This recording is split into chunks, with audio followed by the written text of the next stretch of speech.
Hi everybody and welcome back to the Nightfall mini-series Locatum Umbra. This is Session 2, Trial of the Gods. We hope you enjoy. Did anybody want to give a recap of last session for an inspiration point? Oh. I put a knife to a priest's throat. I need some context to not sound terrible. No.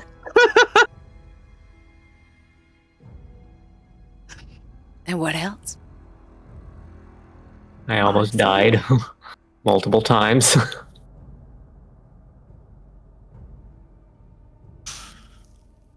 There was a lot of gambling.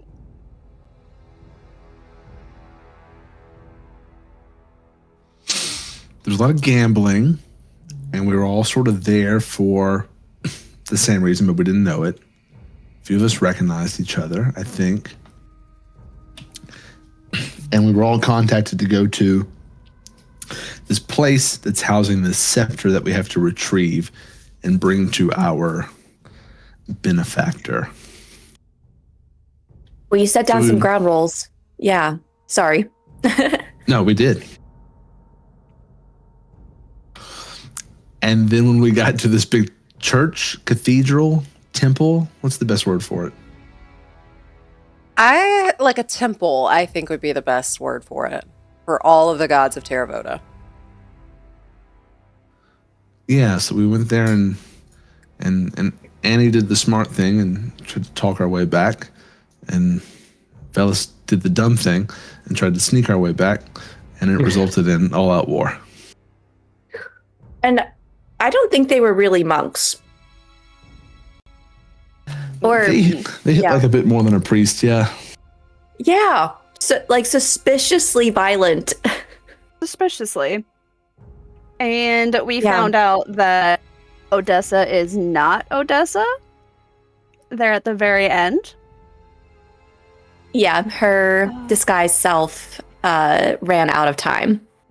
And she is Odessa's granddaughter, Luck, who's childhood friends with Ziggs. And consequently, Zags.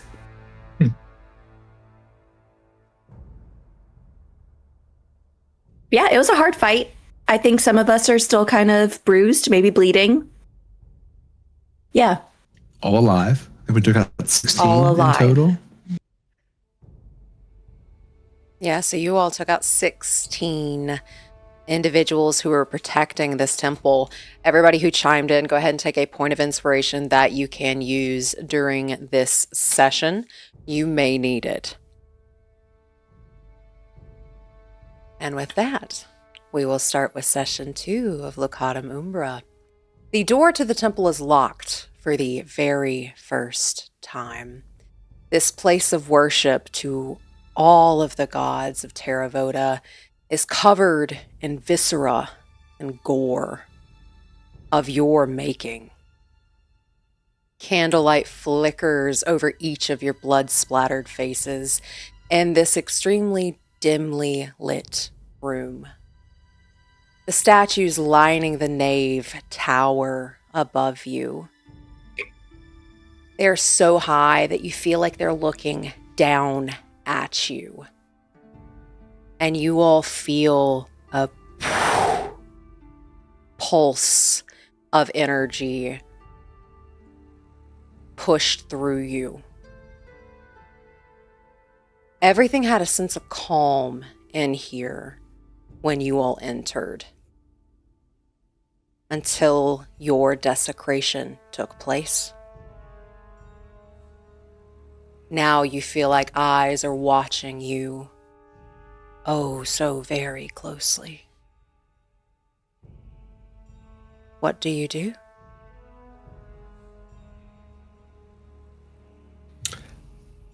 Can I look around and see if I see something actually watching us? It's more than a feeling. Roll me a perception check or a religion check. I will leave it up to you. Perception, please. Natural 1. You're covered in gore and you hurt.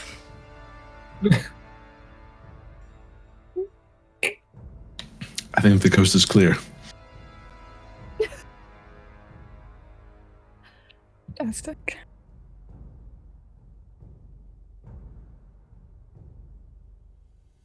Yeah, I'll go up to Ziggs and like crack some of my bloody knuckles. That was a lot. That was a lot more difficult than I anticipated. Ugh.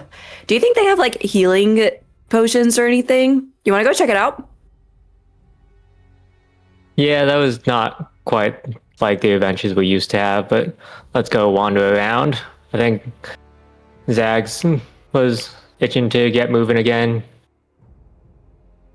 Okay, they all came from those rooms back there, so that's where I'm headed, and I'll go back towards where they were like piling out from and just start investigating, specifically looking for any sort of magical items, but also things that can help heal us. And yeah, I guess either helping Ziggs kind of look or helping me, whatever's best. Well, I think you two are close enough friends that you would know who is better at finding things. So I will let you both choose who gets to do the investigation check, who has the highest, and you can roll it with advantage since you're helping each other and trying to find this. I have a +0 to investigation, and you probably know that I'm really good at turning things over but not actually looking. A +3 for investigation, so guess I'll Awesome. look around. Roll with advantage.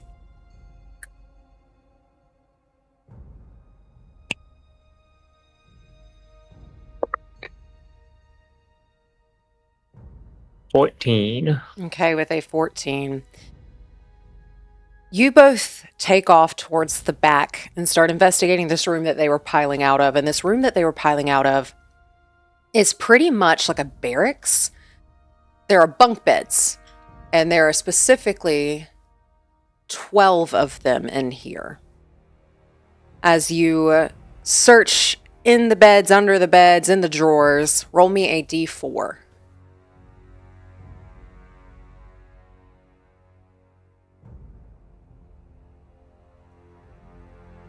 3. You find 3 normal potions of healing as you're looking through the drawers, and some of them have these tiny bottles of this red liquid that you know is a normal potion of healing. It's a little bit smaller, but as you are investigating, you do see pictures that are in some of these drawers, families, loved ones, favored things. You get the sense that the people that you just fought against had normal lives outside of this.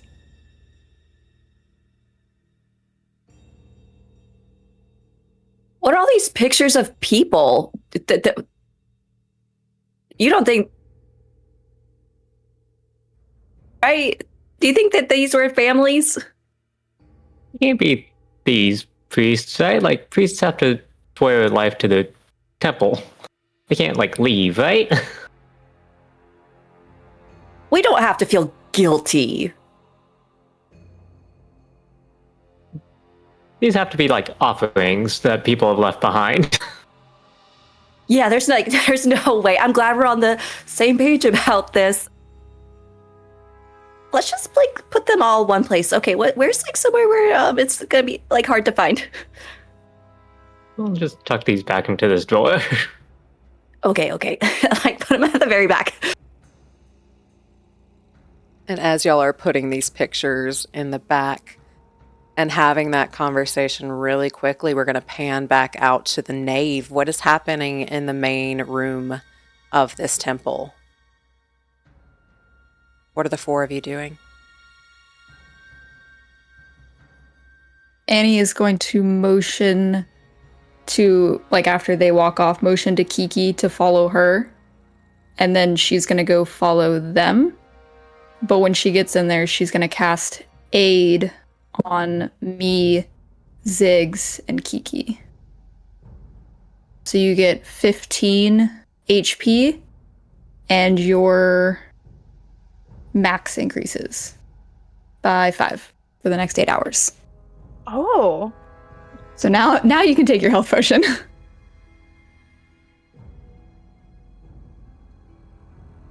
And I think you walk in there as they're kind of putting these pictures away. Did I hear them? Roll a perception check. Okay. 21. With a 21, yeah, you'd probably hear that conversation as they are putting the pictures away. The tail end of it more so.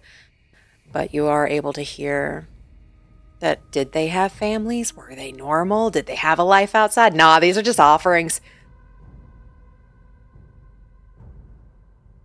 When she like walks in and after she casts it, she'll just kind of be like, it was us or them. And we've got a job to do.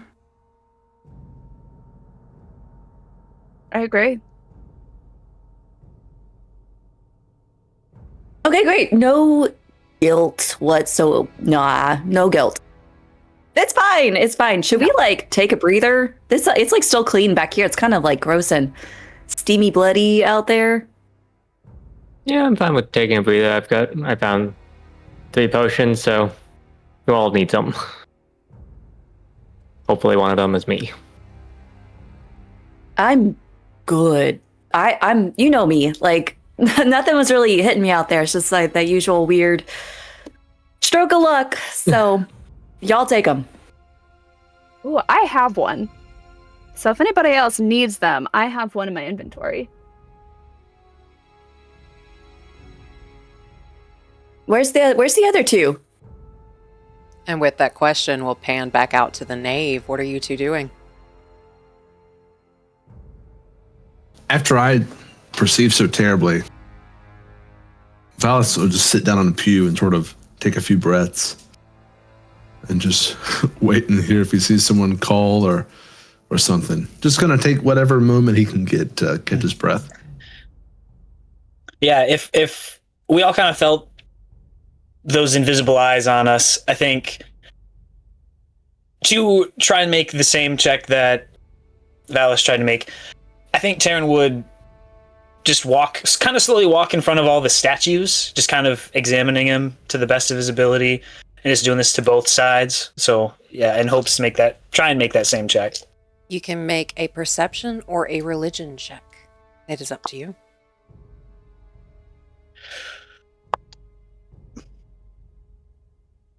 $10.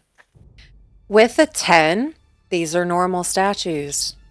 You don't see the eyes moving at all as you stare at one of them, just kind of seeing if those eyeballs move.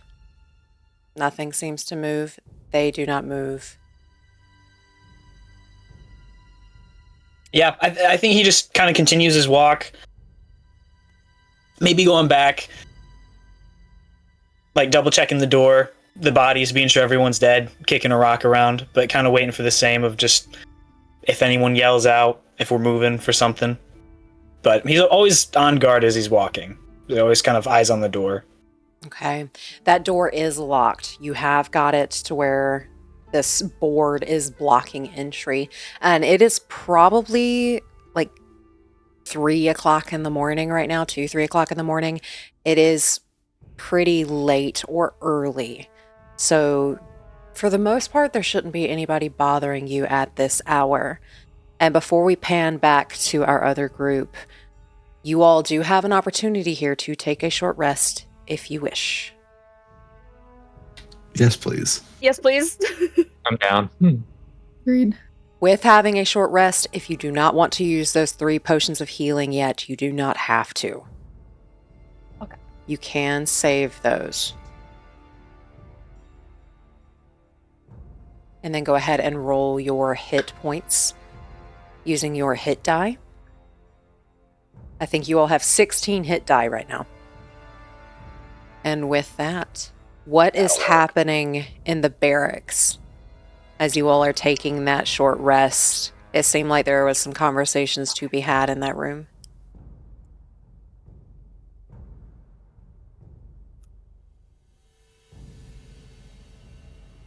I think Elin would just be sitting on one of the beds, cleaning the daggers off, because there's a lot of blood. And we all know blood is extremely corrosive and very bad for your blades. So as an assassin, we gotta take care of it.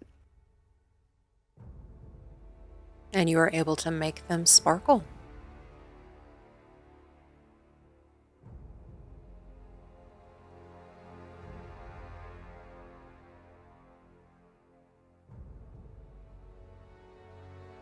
But what do you do now? Well, I gotta just ask a question. I mean, y'all see, it's just obviously I was hiding something. It's out there in the open now. But, like, I think there's a little bit more to this convenient meeting of the families. Any of y'all get a letter before this? Like a cryptic kind of call for the job that maybe No. had some I didn't stuff in want to it? say anything just in case it was a secret, but yeah, I got a letter. Is getting weird letters like that not normal to everybody else? I mean, I get This gigs was all just- kind of ways. So, not really. I kind of assumed everyone got one. it was just slightly weirder than normal. Did any of you get a slightly more cryptic than not letter? In this line of work, I mean, cryptic is sort of, it just kind of goes with the trade. So, I don't have a good frame of reference. Why did, Yeah, I don't know if the What's letter cryptic? I got was any weirder than letters I normally get, so. Let me see if I can find my letter. I want to say cryptic. I think formal. Haven't gotten many letters like this before, so this seems a little proper But- to me. Did you not notice something special about it?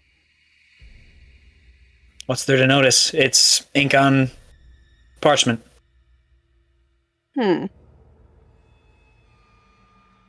I did. What? I'll just come out and say it. All right. I don't know what any of you all are talking about, but I think I'm on the same page with you, Ellen. All right. Like, where is it, Ellen or Island? Elin. Elin. See, Close okay. enough. Elin, we are on the same page. Extra weird stuff in that letter. So either you three are either not good at looking at details or you're lying. I normally try and burn my letters after I get them, and that's when things popped out at me, so here we are. That's fair. What did your cryptic letter say, other than just being cryptic? Mine said, "Slay all eyewitnesses. Power will be yours. Fail, and there will be no gift." Well, son of a bitch, we've all been played. well, you did the first part. I mean, that's why I was okay with slitting his throat,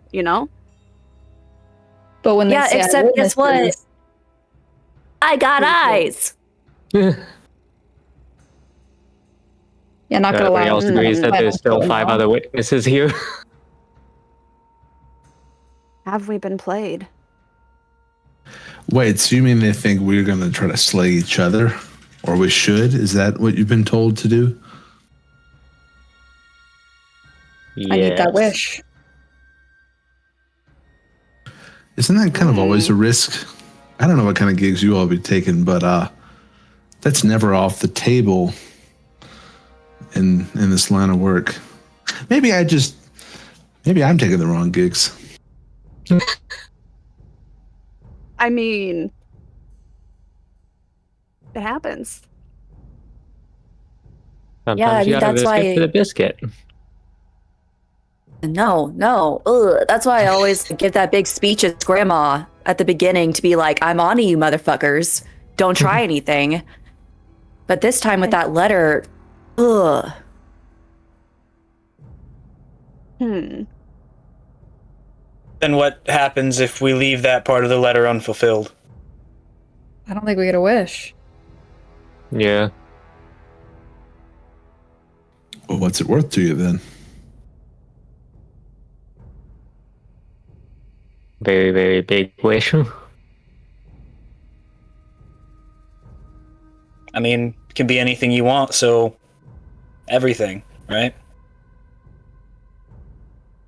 Quite literally. I don't need it. I like my life the way it is. I just wanted to be here to help out Grandma. So literally, if you want to steal it, I'm gone 2 seconds before, all right? No witness, no harm, no foul. I'm gone, all right? So I'm out. My letter burned up because I was like, hell no, I'm not doing that. I mean, a wish is enticing, but whoever sent the letters out probably knew that everyone here had something in particular they wanted. Leverage. You don't have to tell me, but I'm just going to operate on the assumption that everyone here wants something.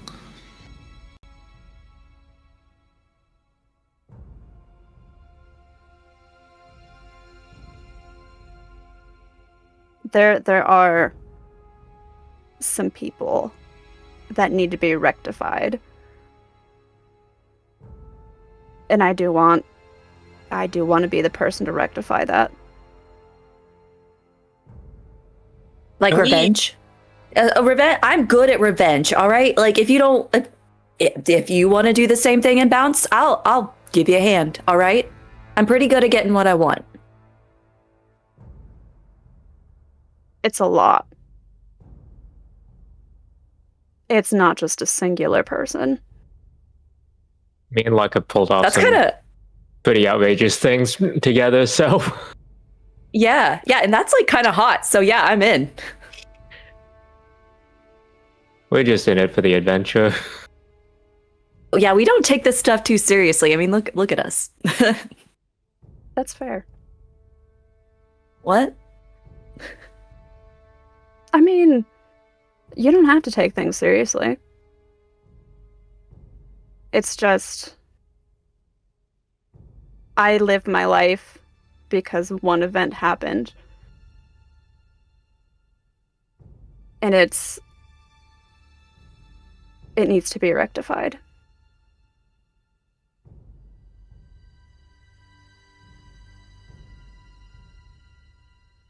Well, if we're sharing sob stories and wishes and such, I was gonna lie and say that I wanted immortality or something stupid, but my wish is for my sister. She has an incurable disease, and I've tried the last 5 years to fix it, and this is her last shot. And I want to give her more than 10 years of life. So, I'm down for your adventure, but I need that wish.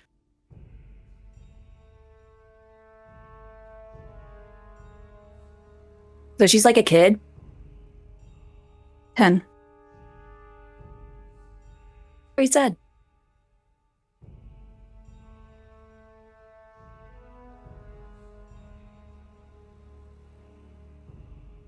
I'm not going to compete for whatever my story might be, but don't let it be said I have no follow through. So I still plan on going through this, and someone will get a wish.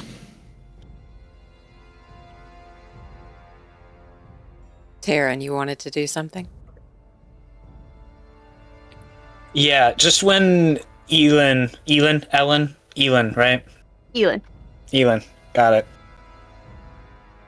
When she mentioned that it was a whole, like, group of people that wanted to get back at, can Taryn insight to see if there's any, like, if that fury was directed in anyone's direction? Ooh, okay. Let's... you may insight. And Elin, go ahead and roll. Let's see. Roll persuasion or deception. I'll let you choose. And then, depending on how this roll goes, you get to explain what Taryn sees. A lot of persuasion. Do you want me to tell you the number? Yeah, so what did Taryn roll? I got a 17 for insight. 17. So you need to beat a 17. What did you roll? 30. Okay, a 30. So how this works is you get to explain what Taryn sees from your character. Meaning you don't have to give any kind of details that you do not want to. What does Taryn see? I think, I mean, it's not a super secret. Elin just is not a very, she doesn't open up to people very often. But her parents were, pretty much her parents and her entire village were massacred by a group when she was very young.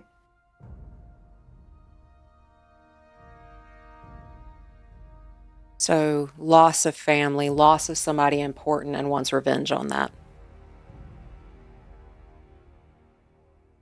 I think the look of the look Taryn was first giving when she first mentioned that was of like,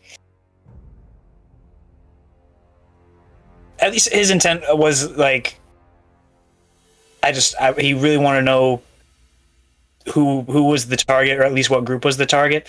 And if he's able to deduce that there's more of like a lost family sense of just pure loss, I think his look softens and he no longer really cares about who it's against. And then kind of the same thing once Annie opens up about what her stuff was. I think he kind of gives the same look after that. He was just attentively listening after that. Attentively, not intentively. Attentively listening after that. Intentively, that's good. Making new words. And as you all have these conversations about that letter, about the wish, you all know you're not going to get the wish if you don't find the scepter. So what do you do? There was another room that we hadn't been into, correct? There are, well, for you, there is only one. But there are technically 3 rooms back here. You currently are in the barracks with like this very dim light. Like they were asleep, so they did not have the torches lit. There's one little candle in here that is currently lighting this room. But there are other rooms that you all have not explored down here. You all may roll me a perception check while you all are in this room if you wish. Can I re-roll my 1? You may re-roll your 1. Not a wee roll. I got a 1. Hey. But I mean, I've got a +6, but that's still not very good. I'm sitting at a 17. 17. Who rolled the 1? Did 2 of you roll the 1? 2? Did Annie roll a 1 too? Nope. Alrighty. Is 19. Elin's a rogue, right? Are you proficient in perception?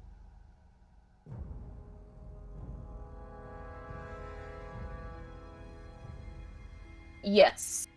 Okay. You should have reliable talent. Let's see.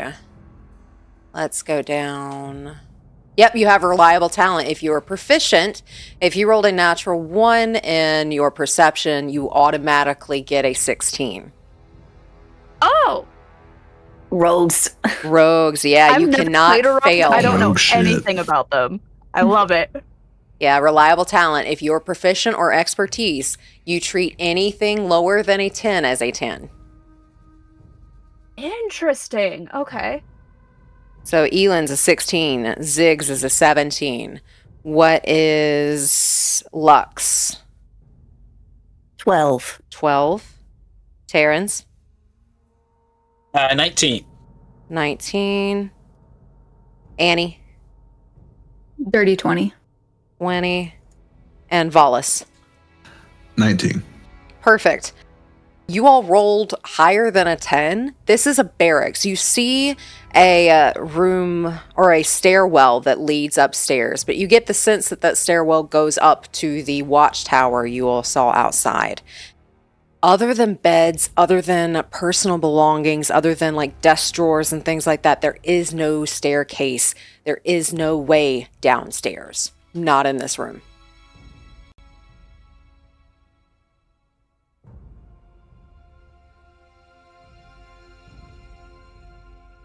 I think I might know where to go, and I'll start to like leave the room. But as I walk by, I will pat Valas on the shoulder and be like, I really thought I was gonna have to kill you, buddy. And just keep walking. I can't help but laugh at that. I'm honestly a bit at a loss for words, but I'll follow right behind her. And I'll go to that Because, like, room. I say because like part of him knows like, oh, you know, good one. And part of him's like, she would do it. It was for my sister, man. I'm sorry. I thought I was gonna have to kill all of you, and I felt really bad. Hey, it's fair. That's why we're here. Someone's gonna get that wish, like I said. And you're going to which room? Not the kitchen where I went upstairs, but the other room. Okay. As you enter that room is smaller. It's long, but it's not very wide. And as you go in that room, the only thing you see is the confessional.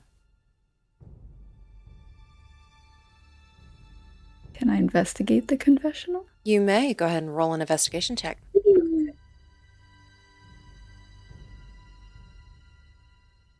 Nat 20 for a 32. Okay, with a 32, as you're looking over this confessionals are supposed to immediately open. The doors aren't opening. They are locked. And with a natural 20, something is wrong, something is different about this confessional, but you can't see it from here.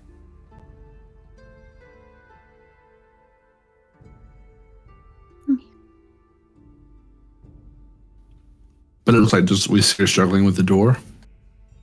You followed Annie. Did everybody else go? Or are you all still in the barracks? I would Yeah, I'll have followed. I'll follow. Indubitably. With following, you all do see... Do you struggle with it, Annie? What do they see? I'll kind of like... Yeah, I guess I'll just immediately like go for the door and then realize it's like not opening. And then she'll start to like look around it. With a natural 20, looking around it, you don't see anything. The thing... There's something wrong with it. This is not a normal confessional with a natural 20. The door is not opening. But the thing that's wrong with it is not on the outside. I'll give it one more jiggle and I'll be like, listen, I'll be honest, I haven't been in one of these things in a really long time, but I'm pretty sure this door is supposed to open. But like, not. Something's wrong with it. Does it have like the like the lattice work like some confessionals have, where you can see inside of it slightly? The confessor's side does. Okay. So something tiny could get inside of it, presumably. The confessor's side, yes. Is that the side that won't open?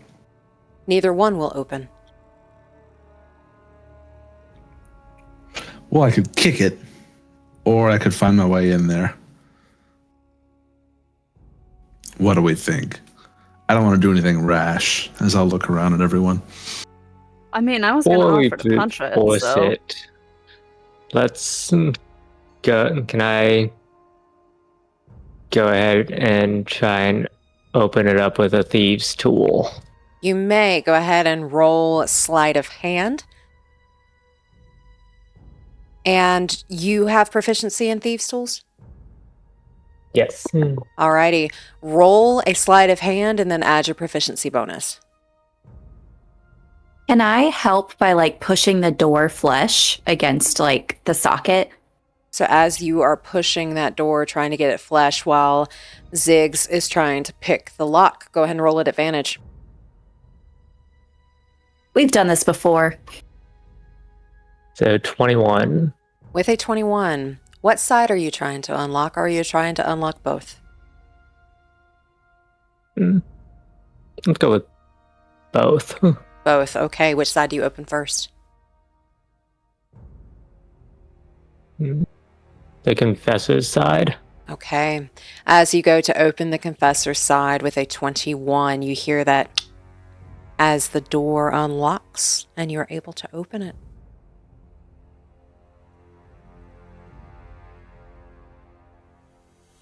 Let's slowly open the doors, standing off to the side so I'm not directly in front of the doors. Okay.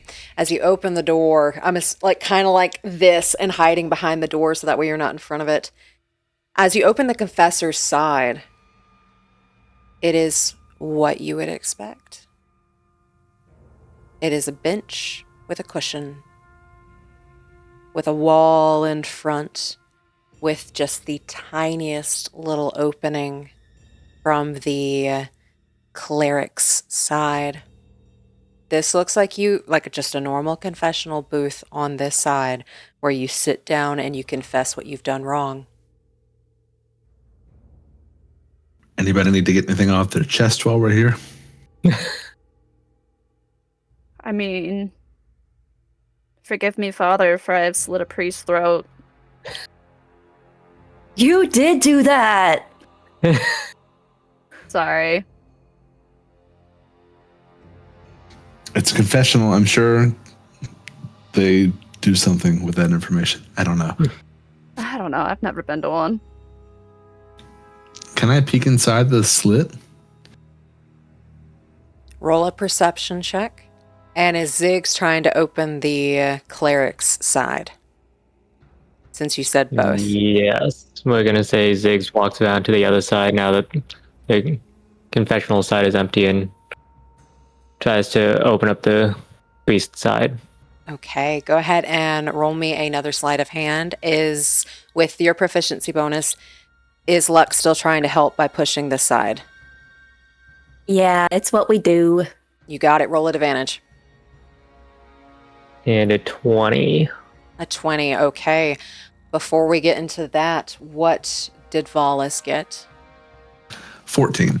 With a 14, it's dark in that side. You can't really pick up anything as you look through this tiny little slit. You can see light going through the slit where the light is coming through on your side, but that is it, and it just looks like wooden box.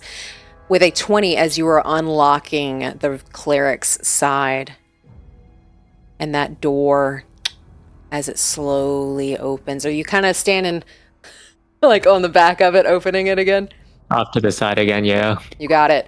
And as that door opens, Annie, are you still investigating as that door opens? Yes. We're going to roll with that natural 20.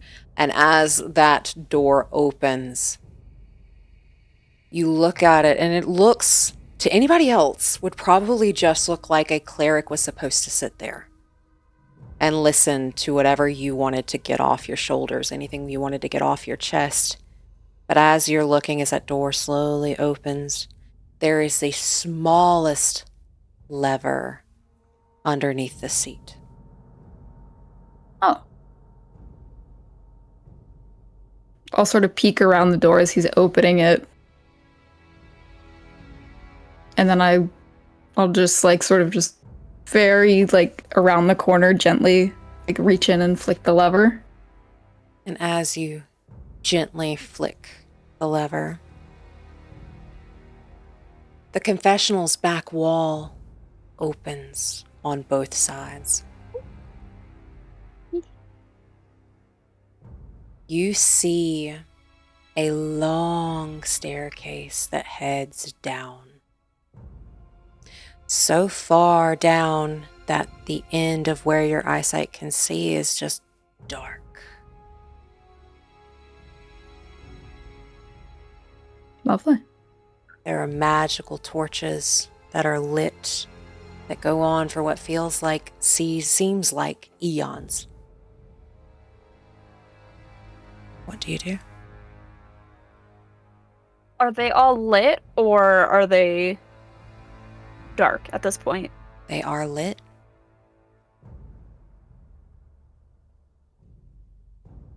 Well, I guess the only way to go is through. If you guys are interested. That's what we're here for. I always thought the left side would be a lot more fun. And it is. They have secret doors over here.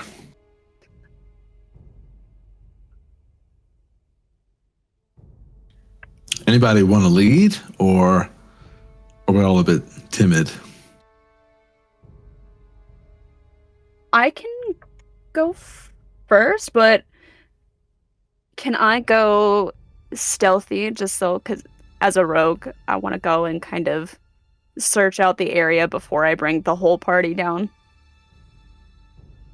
I will say there is no end in sight to this stairway. And it is very tight. All right, guys, how about this? I'll go, and if you don't hear any screaming in the next few minutes, then it's safe. I mean, I know I aided you, but like that only helps so much. About 30 seconds. Yeah, 30 seconds will work. I'm down with 30 impatient. seconds. All right. I'll So give you a then- tap as you head down and cast guidance. Thank you. Yeah.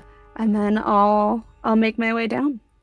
Elin, as you head down those stairs, you may roll me a perception check if you wish.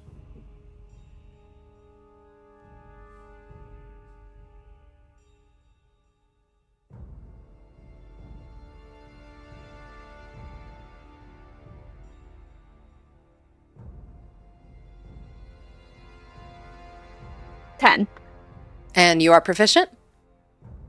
Yes. Treat that as your roll as a 10. So what would that be? So with that, you add 10 onto it? Because with the modifier, it's 10. With the modifier is 10. Okay, what did you roll on your dice? 4. 4. Take that 4 and make it a 10, and then add your bonus. Then 16. 16. And you're guided. And you're guided. Roll a d4. Guided rogue shit. Well, that's dangerous. So plus 2. Plus 2, so we So got is an that- 18. 18? You continue down the stairwell. Down, down, down. 30 seconds pass. You don't see anything. And there is no screaming for those of you at the top of the stairs. Well, that's our cue, or lack thereof. And I'm going to guide myself and walk down the stairs. Down we go. Ziggs, I have to ask, do you take Zags? Yes. Okay. I'll Would guide Zags let Zags. Ziggs go without him? That's a better question. I go and pick up Zags under my arm and start hopping down the stairs.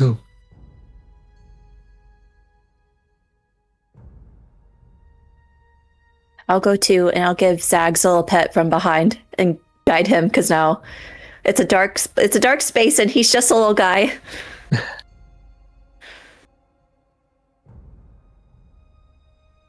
Annie, Taryn. Following. Yeah. Okay. And as you all start walking down this stairway, this is a long way down. A very long way down, and the hallway is so tight that really only one of you can be on that stairway at that specific spot as you go down single file line. And it feels like it gets tighter and tighter as you start making your way down this staircase. Is there any conversations you all have as you make your way further down? At what point do I see Elin, or do I? You can see Elin. You never lost sight of Elin, as this is just straight down. Okay, so it's not like a spiral or anything. It's just okay. I would just periodically call out, like, Elin, how we looking up there? It's gonna give a nice little thumbs up. And I'll just keep patting my thigh on the way down, guiding myself every so often. You notice you tap your legs quite a lot.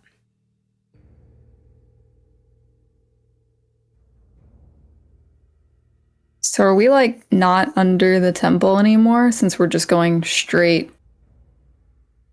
down? Roll me an intelligence check. Intelligence. Okay.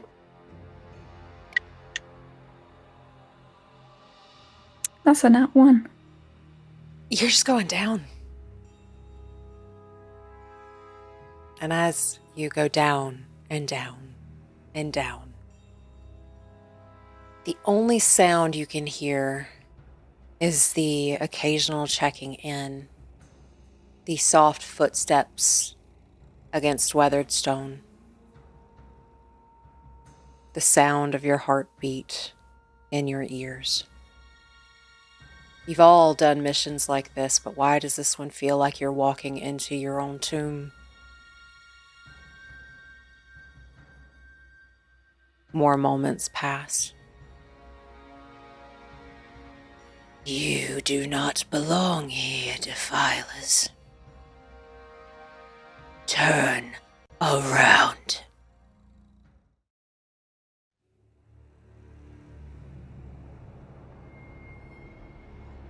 We all heard the spooky voice, right?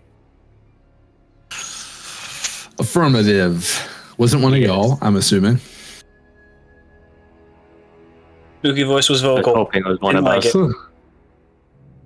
You'll see from way above, Elin's gonna turn around and she's just gonna be looking at you guys because she really can't hear what you're saying, but the look in your guys' eyes kind of tells the same, that you're thinking the same thing as she is. Being like a narrow stone corridor, can we tell if it came from in front or behind us? It sounds like it comes from all directions at once.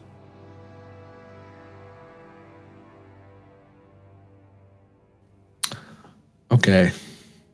Cheap party trick. Trying to throw us off. Security theater. I don't see anything.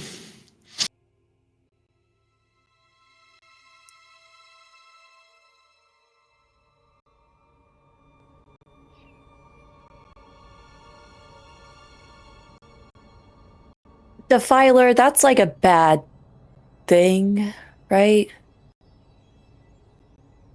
Subjective. I mean, I've defiled a lot of things, but some things deserve defiling.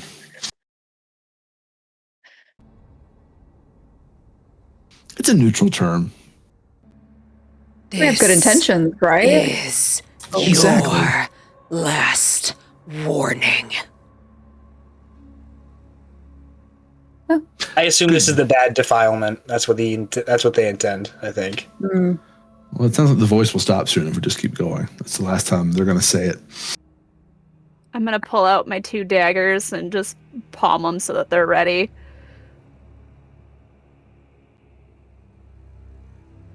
We should have confessed, maybe. Oh, we all should have said we were sorry for slitting Bruce's throats.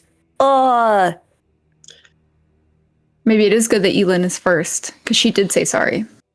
That's right. Shit. It's true. You hear that?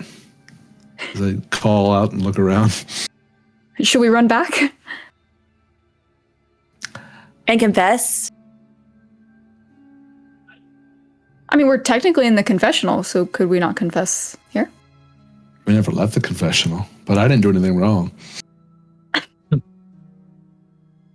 Do you all continue?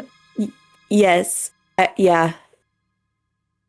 Yeah, I'm sorry for defiling the temple.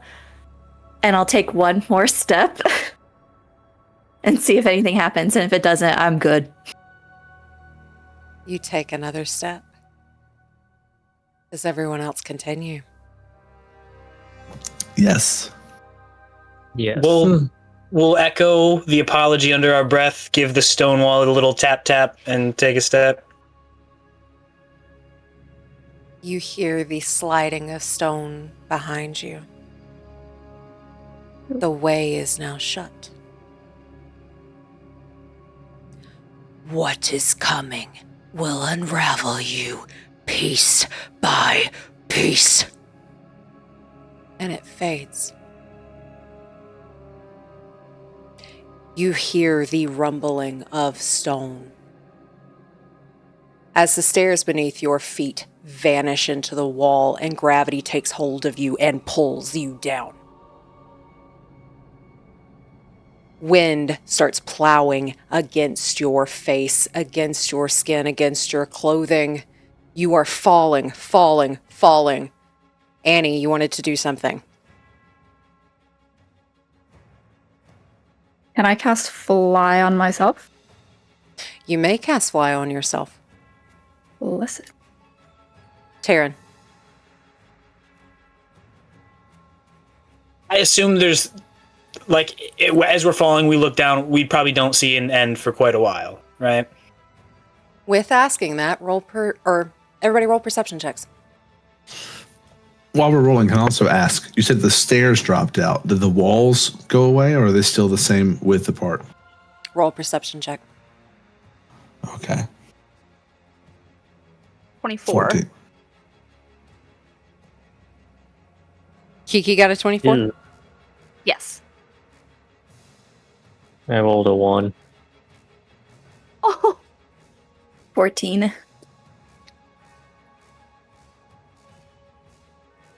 I got a natural 20 for 22. Okay. Also got a 14 here.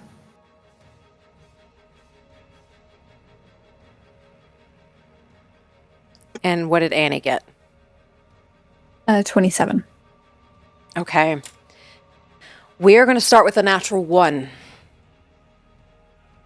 Ziggs, the stairs fall beneath your feet. You are concerned about Zags because that jolt has made you drop him.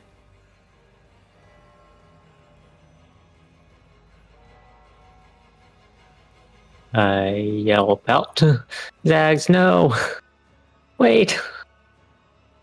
Then can I dive for him? You can dive for Zags. Roll me a sleight of hand to see if you can grab him.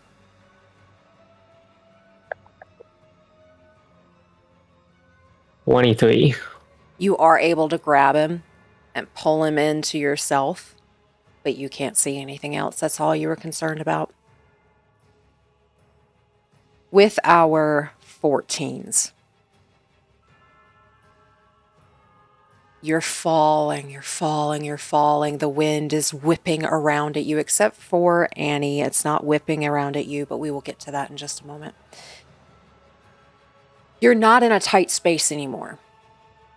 You are plummeting towards crystal clear waters. They're blue and it glows slightly.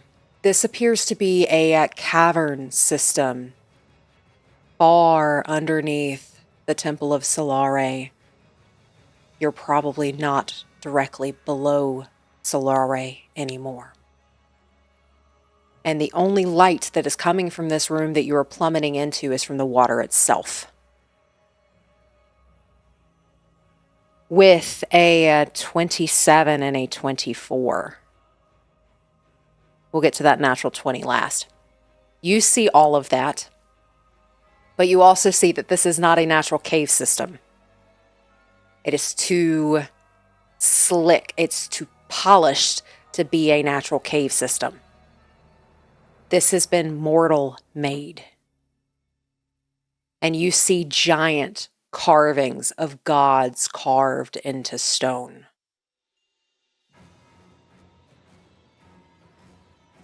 You both see that there is a door on the north side, and there is only one.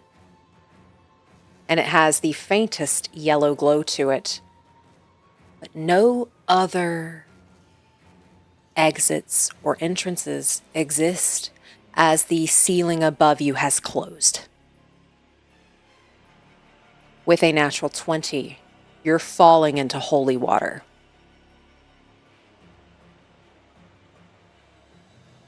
And this is intentional for defilers of the temple itself. You are not meant to be here. And as you all are falling, except for Annie, who is flying, everybody who is falling, you hit that water hard. Taryn. I was actually... Before we hit the water... How I don't want to do that.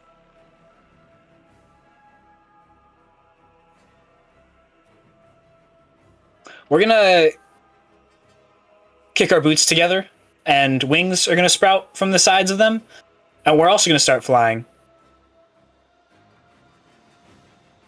Can Taryn try and fly around and just grab hands with everyone who's affected by gravity at the moment? I can help. Okay, so we're trying to catch everybody who is falling down. You have 2 hands, and there are 2 other people who are currently falling. I need you both to roll sleight of hands to see if you can grasp those who are currently falling, or if they are falling too fast for you to grab. So just one roll or 2 separate for, like, one for each? Tell me who you're going for. Can we do anything to help? Let's see who they're going for, and then hold on to that, unless you have a spell or something you would like to cast. I have a reaction, but no, we'll see what happens. Okay, hold on to that. Taryn, who are you going for? If anyone else has something, then Taryn will just help the people that look like need it. We'll go for Ziggs and Elin first. Okay, Ziggs and Elin. Would you be able to use Misty Step if you're falling? You can use Misty Step. You would have to time it properly in order to not hit, because you can only get 30 feet with Misty Step. And you're falling about 200 to 300 feet.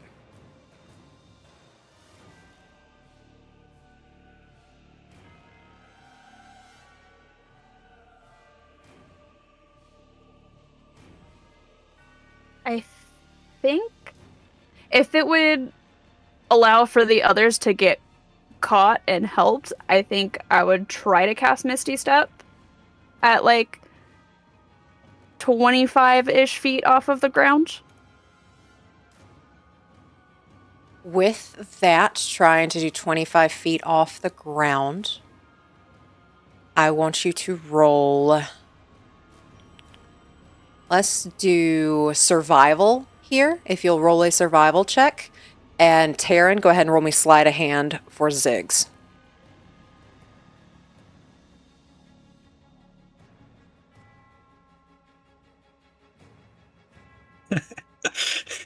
Natural 1. For a 6. 4. Are you proficient in... No. You're not. Okay. With that, and with all of that happening, Taryn, you rolled a natural 1. You tried to go for Ziggs. Ziggs has no hands as he is holding on to Zags. And it's almost like Ziggs slips through your fingers. Ziggs, do you have any reaction to that at all? As I'm falling, can I cast Altus Self on myself, aquatic adaptation? With aquatic adaptation, that would make you lose hold of... Like, are you turning into like a whale? Is that what aquatic? I sprout gills and grow webs between my fingers. Oh, okay. So you are able to still keep a hold of Zags. Hold on to that as you cast that, and you are still falling towards the water. With a 4 on survival and trying to do your Misty Step, Taryn tries to grab for you. You Misty Step out of the way. Taryn cannot grab you, and you did not hit that mark, and you are still falling. Valas, you had a reaction of something you wanted to do. Just ballpark, what would the damage on a 300-foot fall into water be? Does water sort of temper that? Water does temper it, but falling 300 feet into water is still going to hurt. I have something that reduces my fall damage. It's a monk thing, so I was going to try that. Okay. Before you do that, Annie tried to grab somebody. Who are you going for? Seeing Taryn go for Ziggs and Elin, I would have tried to either grab Valis or Luck. Okay. Whoever was closest. You all are still pretty close. Go ahead and roll me a sleight of hand for Luck first. I rolled a 26. Okay. Luck. Annie is grabbing for you. She'll reach out and she holds on tight. Like this is an iron grip. And with catching somebody who is falling so fast, Annie, you take 4 points of damage as you feel that shoulder slightly pop out. Roll me a sleight of hand for Valas. I reach out. A 25. Okay, you're able to grab Valas as well. Annie's reaching out to you, Valas. What do you do? I'll take the hand that's offered. Annie, you take another 3. Okay. Sorry.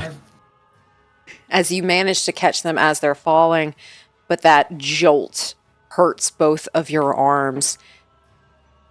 But you have them suspended.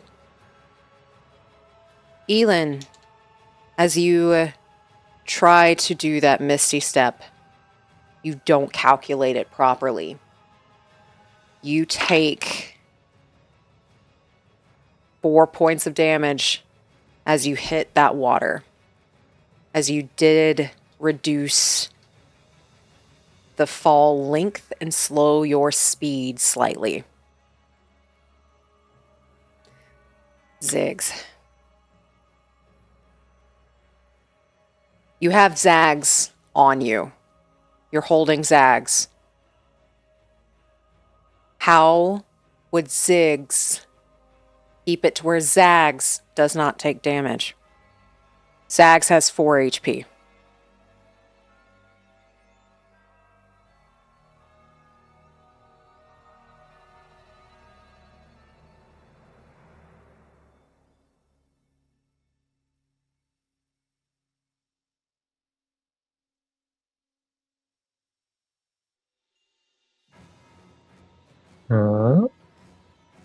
Let's see. What do we have that we can do?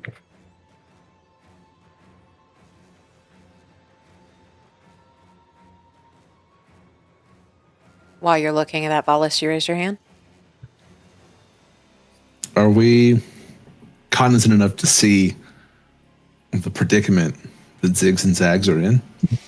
With a 14, I will say you can see that. I don't know if this will do anything. By the way it reads, it doesn't do anything, but I can give it a try. Okay, what is it? I can cast a cantrip called Shape Water. And I was going to try to shape the water under Ziggs and Zags into something that looks a bit more comfortable. Maybe make it a bit more concave.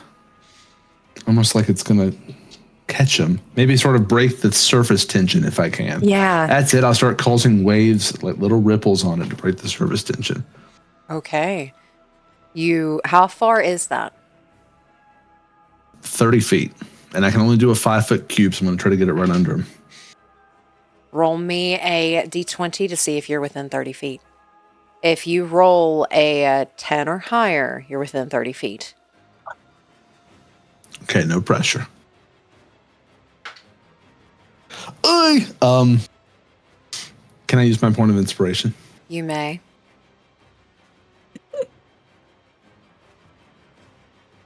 Oh no, I rolled the same thing twice. Oh! It's a 6. You're not within 30 feet, but if you let go of Annie, I'll allow it. I mean, I have slowed you. As best I can, I'll look at Annie and I'll nod in sort of a thank you way, and then I'll let go. Okay. You let go. You start falling. You're able to get within 30 feet of the water and cast shape water, making it to where the surface tension isn't as concrete. What is Ziggs doing?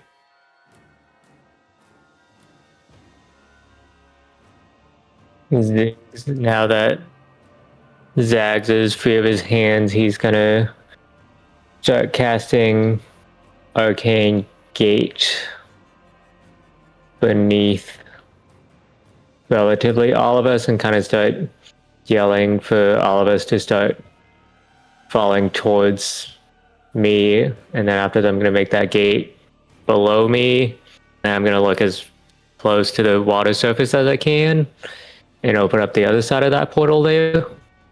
Would that slow us down any, or would I have to put the portal perpendicular to the water? Was there any ground that I can cast the other end of the portal on? With a natural 1, you would not see the land that you could put it on. But if you cast Arcane Gate, how long does it take to cast Arcane Gate? It says just casting time 1 action. Okay, so it's only an action. I will say if you spend that spell to cast Arcane Gate, you can make it to where you just plop in the water and you would not take any damage.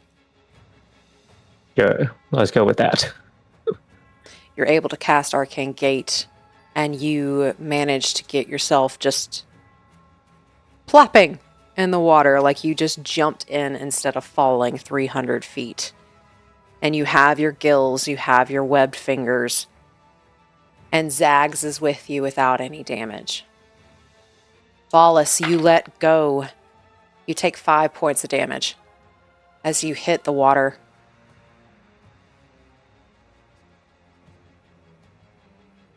I'll use my reaction slow fall to reduce it by 50 points. So instead of 5, you take none. I don't heal for 45, is that how it works? No. As you all are either in the water or flying.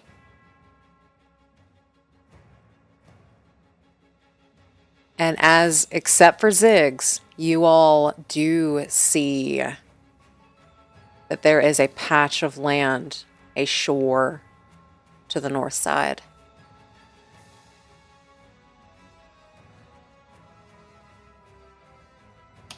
I'll start swimming that way. And it's like an expert swim. Valas looks very comfortable in the water.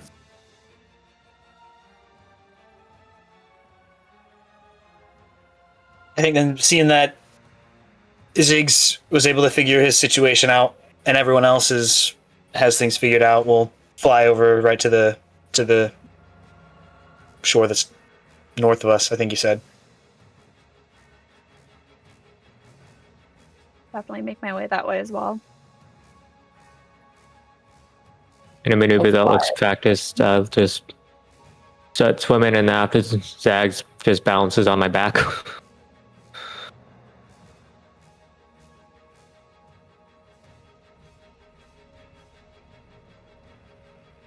And as you all make your way to shore, The stone you pull yourself up on or you land on, it's smooth. Again, man-made. Too polished, not natural. A door stands in front of you, 50 feet tall. And it is made of solid stone. And in front of it is this column that stands about 5 feet tall. And it has a bowl on the top of it that is shallow, like an offering bowl.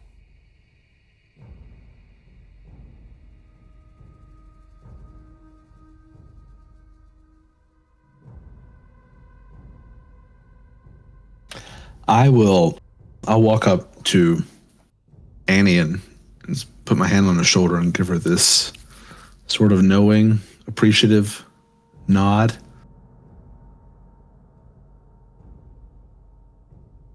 And just for flavor, I'll throw in a guidance there since it's a touch.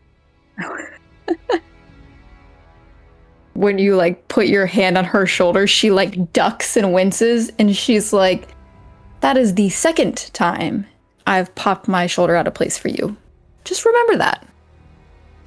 But she looks appreciative.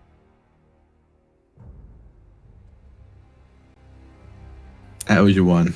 I don't know, put it on my tab at this point. I owe you a lot. It's a long tab. But I'm sure mine's about as long, so that's fair. We're good for it. Yeah. So I'm not going to cut my hand as I look around at everyone else. Could I look at the bowl and see if it does look like it's supposed to be more blood tinted, or if it does look like something else goes into it? You see sand in it. And as you examine this bowl, that sand actually does start to move. And it starts writing in common. Every mortal makes mistakes. Go home, and your transgressions will be forgiven and forgotten.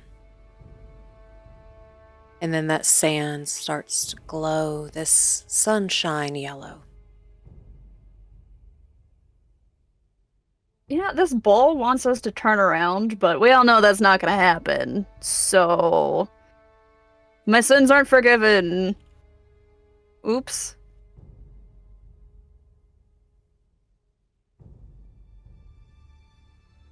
Well, we've been warned by some mysterious voice and a bowl now. I'm sure we'll learn our lesson at some point. It said go home. We do plan to go home. Just We do plan later. to go home. Yeah, soon Yeah. enough. What's a bowl now? It's just a stupid bowl.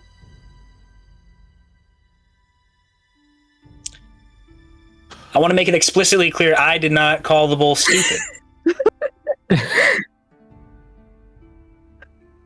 I didn't hear it. That's fair. The bowl's on a pillar in front of the door. The bowl is on a pillar in front of the door. Does the door have like a seam in the middle, or is it one big door? It is one big door,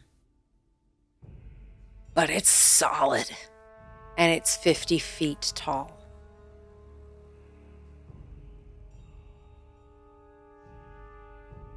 Anybody think there's a side entrance around somewhere?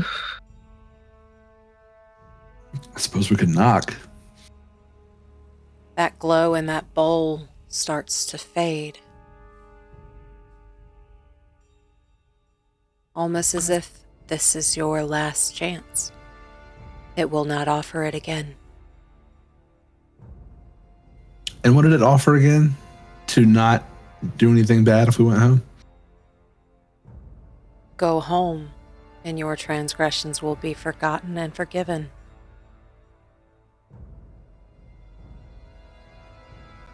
And it has sunshine yellow golden runes. You may roll me Arcana if you wish. I would love to. I'd love to try to read those things. Are they in a certain language I would recognize? I don't think you would. Common, Druidic, or Elvish? No. I'm assuming they're not in the sign language. Arcana, you said. That would be a 22. This is a teleportation circle. It's telling you to go home. It's giving us a way out.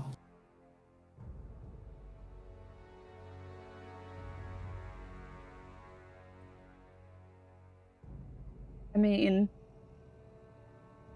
once we're done getting everything we came here for, I can cast a Sacred Flame on it, if it is going to give us that nice little sunlighty glow. We could see if that will work later.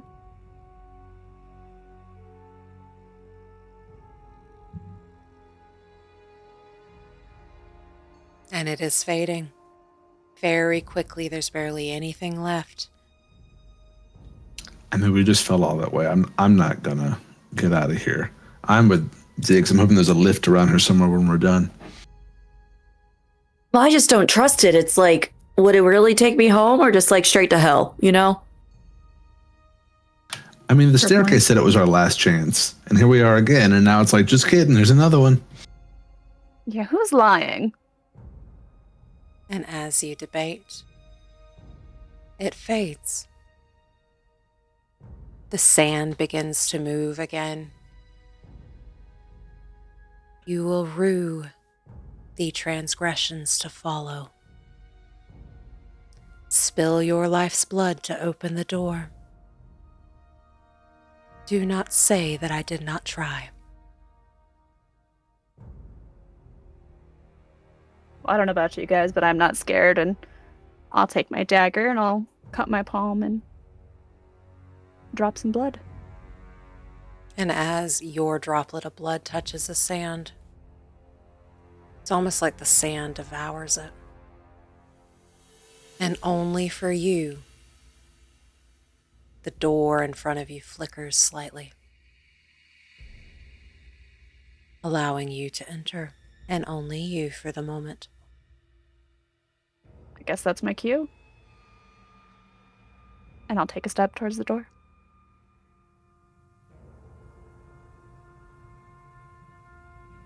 I'll follow behind.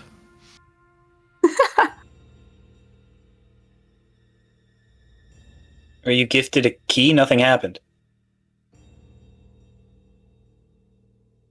And we'll follow too. As you both follow, Elin goes through the door. You both. Hey, what gives? We gave the blood. She called the bull stupid. I look at the bowl and go, stupid bowl, and then push on the door. It is solid stone, and Elin cannot be seen by any of you anymore.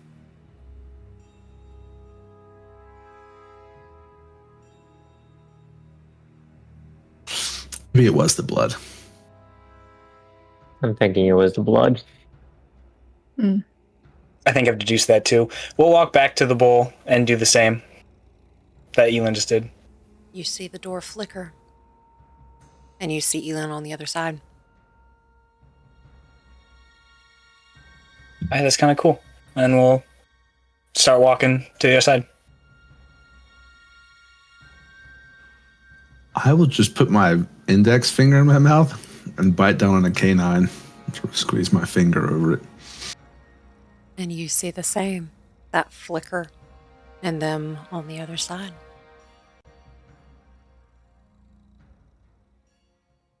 Watching that, I'll pull out a dagger and go ahead and poke myself in the arm and drop in a couple of drops of blood. Luck will meet you at the bowl and drop at the same time and just look at you and say, if things get bad, we cut and run together, right? It can't be any worse than that training job that Grandma had us do back in a couple of years ago, remember? That was totally not training. That was like a level, what, like 16, 17 type exercise? I'm still mad about that, but yeah. I'm serious, though. If it gets bad, you and me, we're out. No looking You're back. not here for the... Okay. Just as long as you're not here for the wish, because, like... Oh... You know I'd have to stay. I'm out when you're out. Right. Man, I hate doing blood oaths. And she'll go through the door.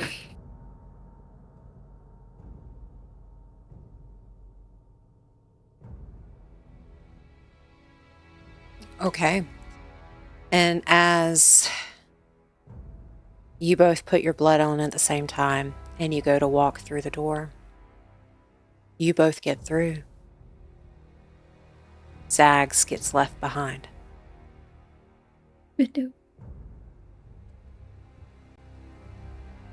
I look back through the portal with a longing look and say, I know that you're down here, but things have gotten a little too real so far, so you mind sitting and keeping guard, friend?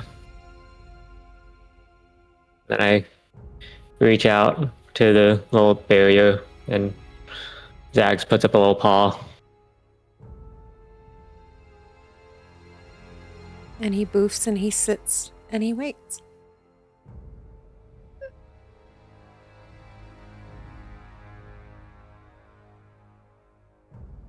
Are you good if we don't come back through this way? Like, do you think Zag's gonna be good? He has his ways out. You have to find a cage that keeps him in anyways, so he'll find his way. Yeah, he's luckier than both of us. Always. Bye, buddy.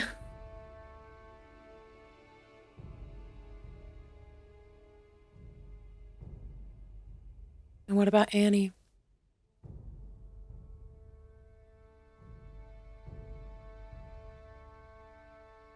I will walk up to the bowl and pull out my dart and prick my finger. Or before she pricks her finger, she's gonna like look at the bowl and sort of look in the cave, and she'd be like, "This is for my sister," and then prick it for the blood, and then go through the door. And as you all go through that door solidifies. You cannot get out. You have been offered the last chance to leave, and no one took it. You are in this plain stone room, and there is nothing in here except for a statue of a man.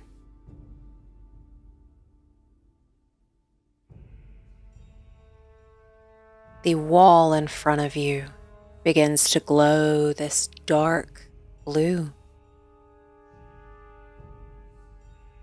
and words begin to form on it.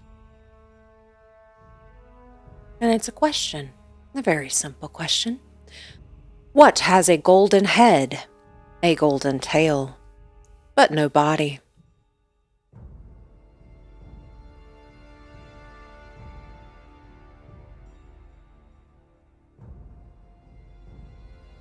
Are we just supposed to like shout out and answer and the guy's gonna hear us? Or like what are we supposed to do with this? I don't know. What if we get it wrong? I had a thought. I almost shouted it out, but the floor might drop out from under me. I mean, I did too, but I didn't want like spikes to come out or something. Exactly. Golden head, golden tail, no body.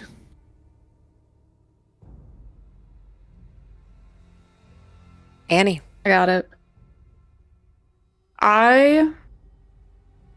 Knowing that Valas knows common sign language, I will turn to with my back to like the statue in the question and very slightly sign the word coin, like gold coin, to him and be like, "You think that's it?"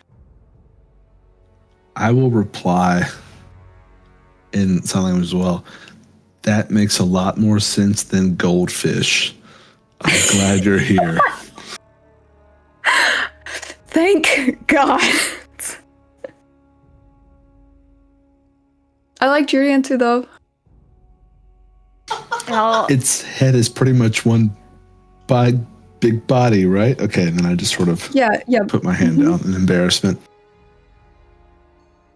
I'll reach into my pocket and I'll pull out a coin and just kind of like, I hope this is what you two are talking about. I don't know sign language, but I just nod, yeah. all right. Are we all in agreement? Is that what made of gold? Yes. Fine by me. I'll walk up to the statue and I'll say a coin. And as you say coin and utter that answer, the room rumbles. And 4 columns start to lift from the floor. And upon each of them is a box with a small coin-shaped opening. It's collection boxes. And each one is labeled 1, 2, 3, 4. The wall in front of you begins to glow again. This dark blue. 7 in 1. And 2 in 4. 2 needs none that came before. 3 seems last, but double matched. Of 1 and 2 and also 4.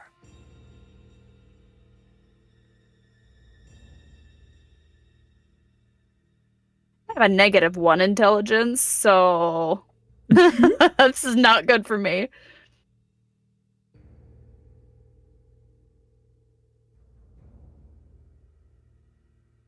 In the same boat. Character as well, so this is great. I feel like math is under Arcana. It's just magic. It really is.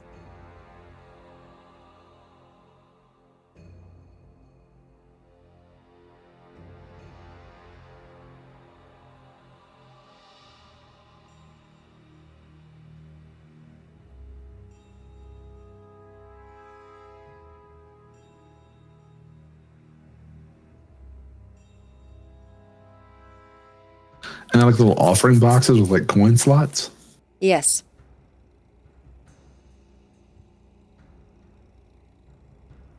I feel like I'm getting a double number for 3, but I feel like it should be under 10.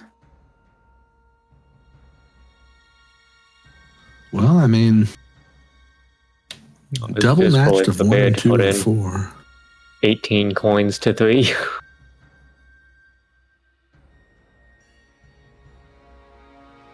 I was thinking 3 would be 14. 1 and 2 and 4 is 7. I don't know what double matched is. I'm assuming twice. Or is it the number that's in 1 and 2? No, I think you're right, Ziggs.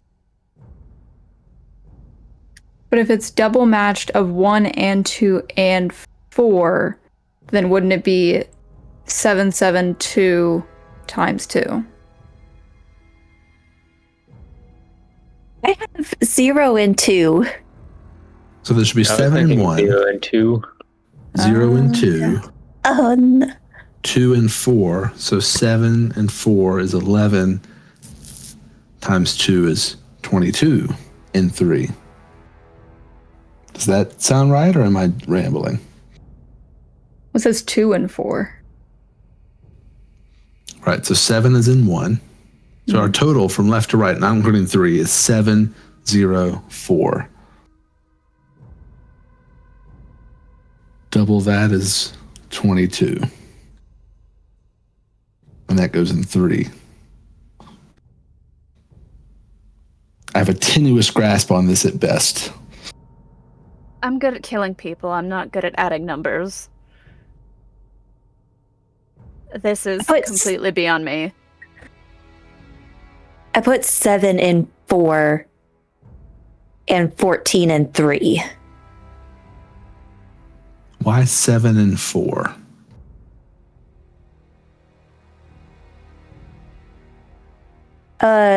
I don't, because I feel like it has to be double of whatever is in number 3, which means 4 would have to match number 1 because 2 is 0.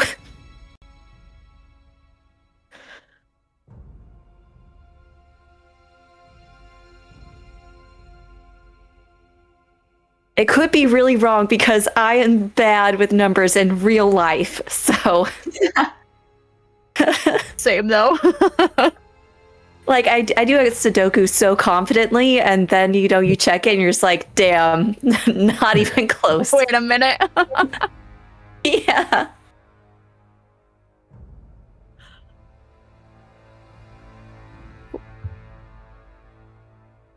All right. So what did you guys have? You had, in 1, you had 7. I have 7 and 1, nothing in 2, 18 and 3, and then 2 and 4. Yeah, I vibe with that. But I feel like 18. Why the I don't know, 18? Yeah. It's a lot. Because that would be 7 and 2 doubled, so. But is it referring to box number 2 or the number 2? I see box number 2. I see that last line as box 1, box 2, and box 4. Right. So 7 plus 0 plus 2 times 2.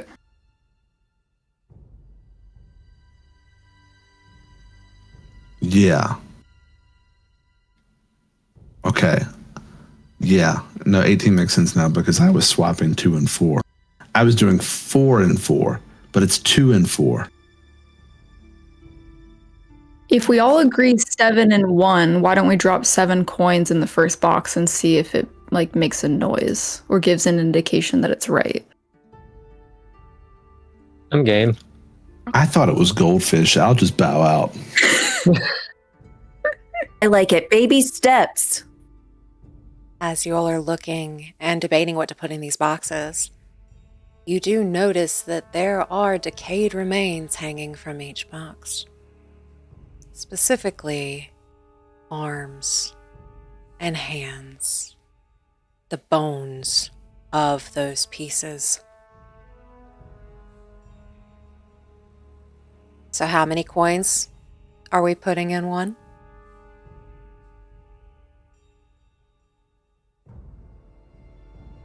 As many as I can chuck from 5 feet away. Can I use telekinesis to put in 7 coins? As you use telekinesis to put in 7 coins, you notice the coins do not go in the collection box. It needs you to put them in.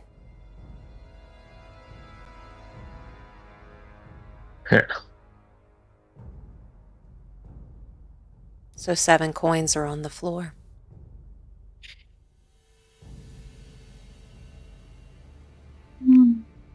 Well, that was a bummer. It was a really good thought, though. I should have seen this coming, given that we had to get blood to get here.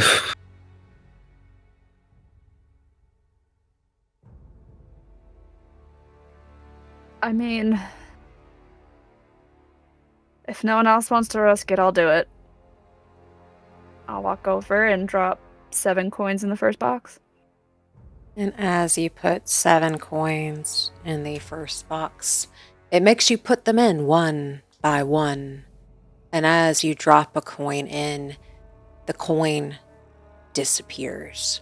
You do not hear the clink of a coin at the bottom of an offering box.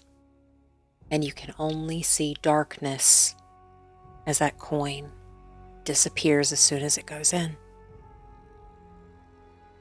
With 7 being put in the first box, nothing happens. I should take that as a good sign, right?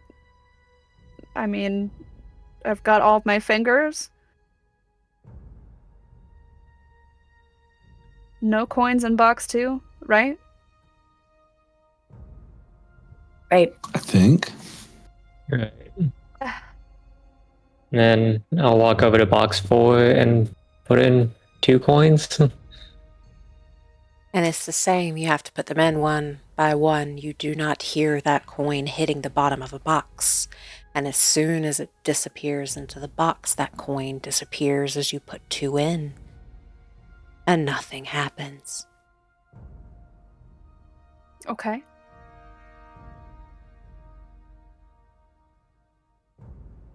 And we think 18 and 3, right?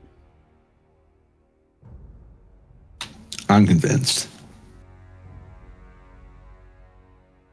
All right. I'll walk over and put 18 coins in the box. And with 18, the same as last time, this one just takes longer as that suspension builds and builds, and you put 18 coins in that box. You see the tip of what looks like thin fabric start to make its way through the coin entrance. And then it goes back in as the room rumbles and that wall with the blue writing drops.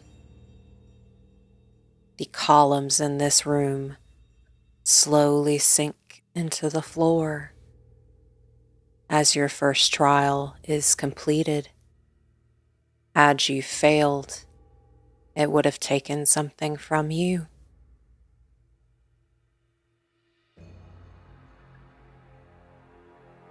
As you all see a long hallway in front of you now, and the statues line the walls of this long hallway. They're all feminine and all of the same woman.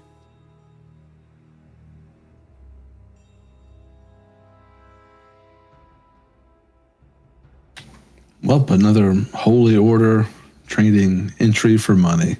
Typical.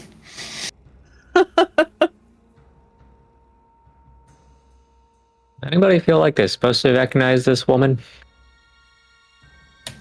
Do I recognize them? With that question being asked, you may roll religion. Chances Can are I roll won't. 2? You may, if you wish to roll, you may roll. And Taryn. I don't know. Can we the same we did with the statues? Can we do here just to see if there's anything active, moving eyes or anything? I don't know.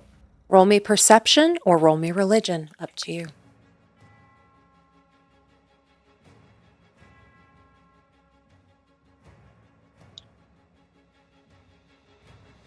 $16. Was that perception or religion? Perception. 22 for religion.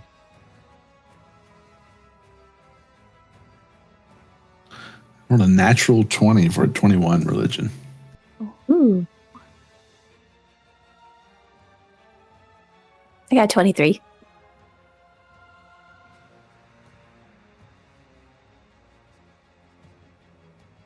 Man, I got a 16 on perception.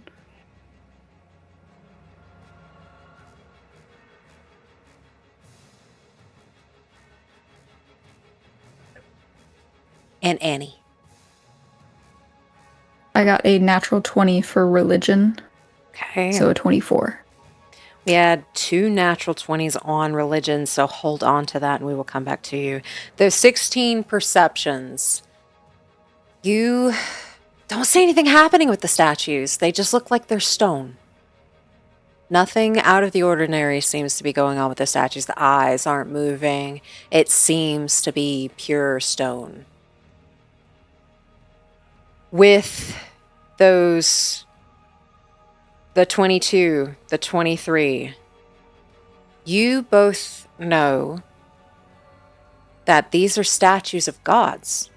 These are the same statues that were outside in the nave that you all just left, bloodied. The room you just left was the god of knowledge.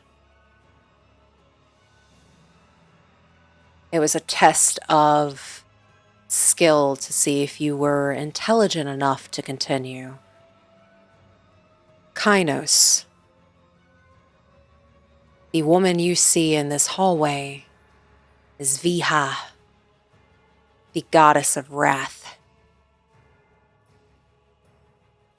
With 2 natural 20s. You were in the Temple of Sylarae. You're having to undergo the gods' trials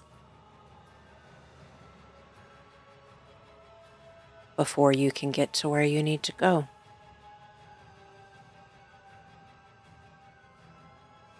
We'll tell the party that.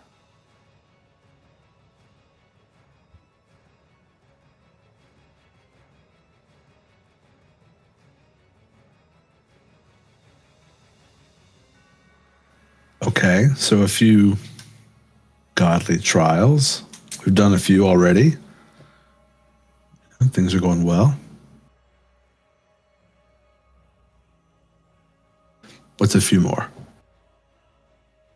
Seems fitting.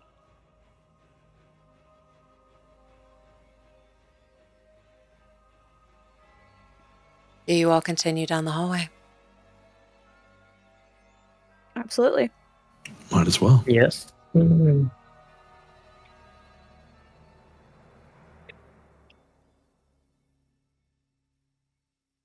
As you all continue down the hallway, these Viha statues on either side of the wall, each holding a torch to light your way. This hallway's long, about 100 feet long. And you can see a door to continue at the very end. But as you continue down this hallway, the floor is covered with this red, viscous material. And it sticks to your feet, it sticks to your shoes, and makes it hard for you to walk.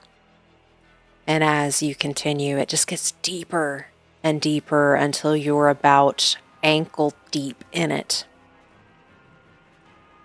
You are currently walking in difficult terrain to make it to the next door.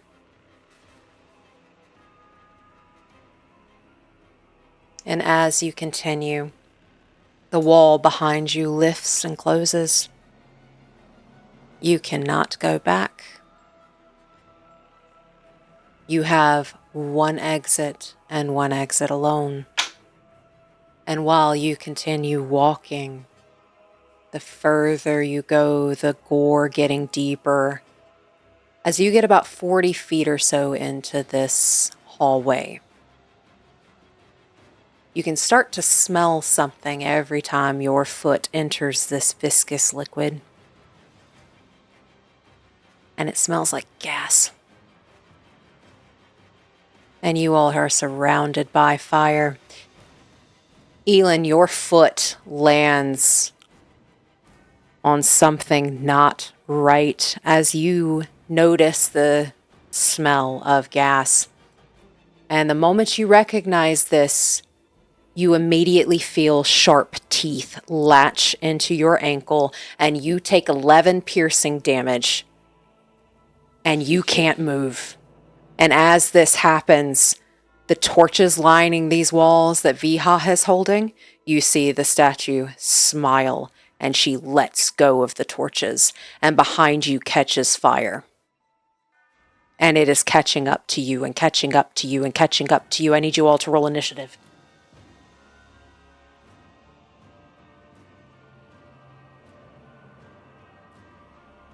Evan. 16. 7. 24.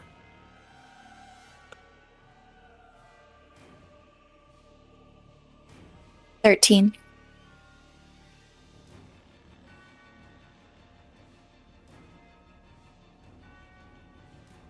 15.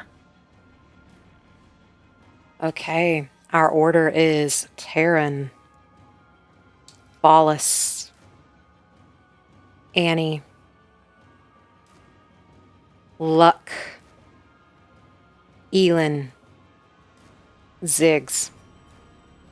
Taryn, fire is starting behind you. You are 40 feet into this hallway. It is 35 feet behind you. What do you do? You said 40 feet to the end of the hallway? 60. You're 40 feet in. Or 60? Oh, 40 feet in. Okay. I'm just checking something. Hang on.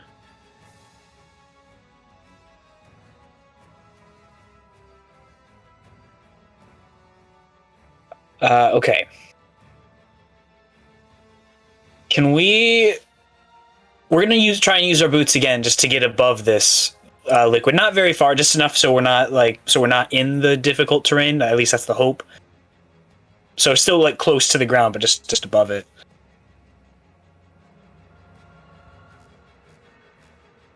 And then what? There's 5.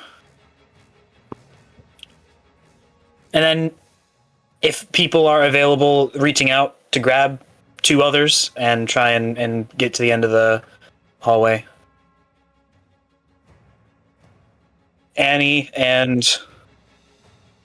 same person. Valas. I'm sorry about the names. You grab Annie and Valas. Do you, Annie and Valas, allow it? How close is Elin? Elin is pretty close. You all, I'm assuming, are around the same area. Elin, with taking 11 points of piercing, what was your reaction to that? Definitely would have screeched and like tried to feel what was on me. So am I grappled at this point? You are grappled. You cannot move. So you all know with that scream that came from Elin, something isn't right, and we'll come back to what you do on your turn. So as Taryn goes to grab Valas, I'll say, I'm going to try to help Elin grab someone else. Go on. And above the table, this just hit me. Does Annie still have fly or not? I think it was 10 minutes That would have dropped. was the limit. Yeah. Okay. But I do have a long strider, and I can do 4 people. So whoever is slowest, if you can get me into touch range, I can do that. Then I'll just give a quiet nod and bring her over to Ziggs. I'm rolling for this. Okay. I'm sorry. Roll me a strength check. Or an athletics check, excuse me, Taryn. Okay.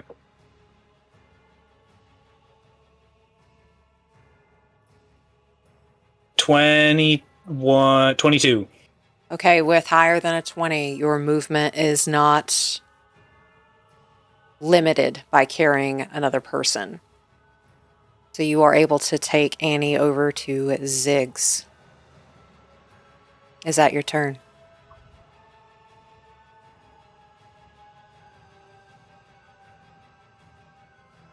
Oh, I don't want to do too much. We have 40 feet. Is it possible like that we could like hold movement like that the long shot gets cast and then we go after that? I don't know if that's possible.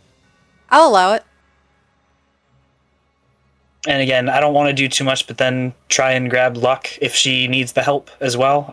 Again, you tell me what's too much. I'm just... Okay. I will say you've already grabbed Annie. That would have been your action. And you also tried to grab Valas as well. So I will say your action's been taken. Sure. And you are holding movement for whenever Longstrider gets cast. Correct? Yeah. Yeah. Okay. With that, you are within 40 feet and you're still at the 40-foot mark, and you all notice the flames start moving. They are now 30 feet from you. And with that, Valas, you're up. I'm gonna make my way over to Annie. Not Annie. Elin. No offense, Annie. And I noticed the screen. Our foot appears to be stuck in place, I'm assuming. And I'm going to try to get that trap open. I don't know if it's a lockpick, which I can do, or what you want me to roll for it. You can't see it. You are ankle deep in gore.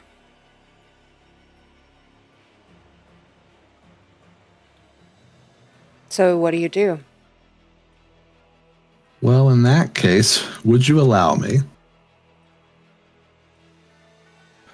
It's gore, so I can tell it's like viscera, blood, whatever. Yes. Does it appear to be human or at least mortal? You don't know. Unless you would like to roll a nature check to see what kind of gore this is. No, my guess is it might be 70% water. I'd like to use shape water to move it out of the way of the trap. Okay. You are able to use shape water to move it out of the way of the trap, but that is your action to cast that. It is. So I don't think I can do an ability check this time, but maybe it'll be out of the way and I can help on something. I don't know. It is out of the way. Is there anything else you wish to do on your turn? Any bonus actions or anything? The fire's 30 feet behind us and it just moved about 5. Yes. I'll wait. Okay, you're waiting as you move the liquid out of the way to see a bear trap that is currently entrapping Elin's foot. The fire moves closer. It is gaining on you very, very quickly. And with that, Annie, it is your turn.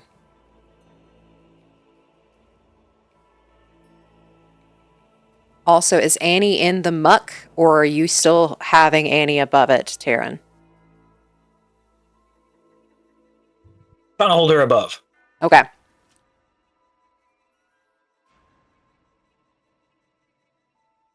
So I can cast Longstrider for up to 4 people. So whoever is within a touch range and would need an extra, I think 10 feet it gives. Yeah, 10 feet. I will say you're within touch range of 2. Who do you choose?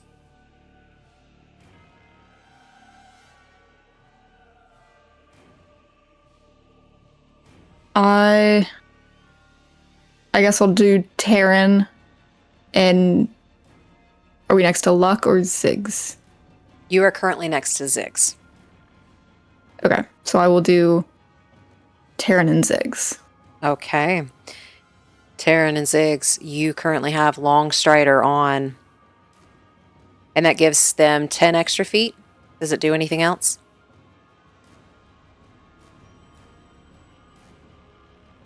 Guess not, no. Okay, you have 10 extra feet of movement, but if you are not flying, you are currently in difficult terrain. And with that, is there any bonus action you would like to do?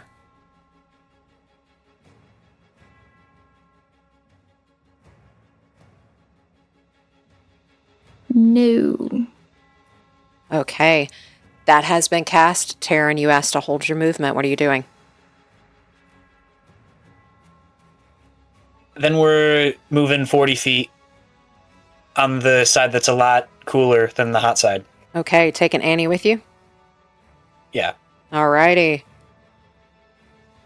Annie, Taryn, y'all are 80 feet into this hallway now. Or excuse me, 50 feet. Y'all are at the end. Y'all are next to the door at that point. The door has not opened. And with that, the flames are moving towards you. You start to feel the sweltering heat of these flames moving closer and closer. As luck, it is your turn.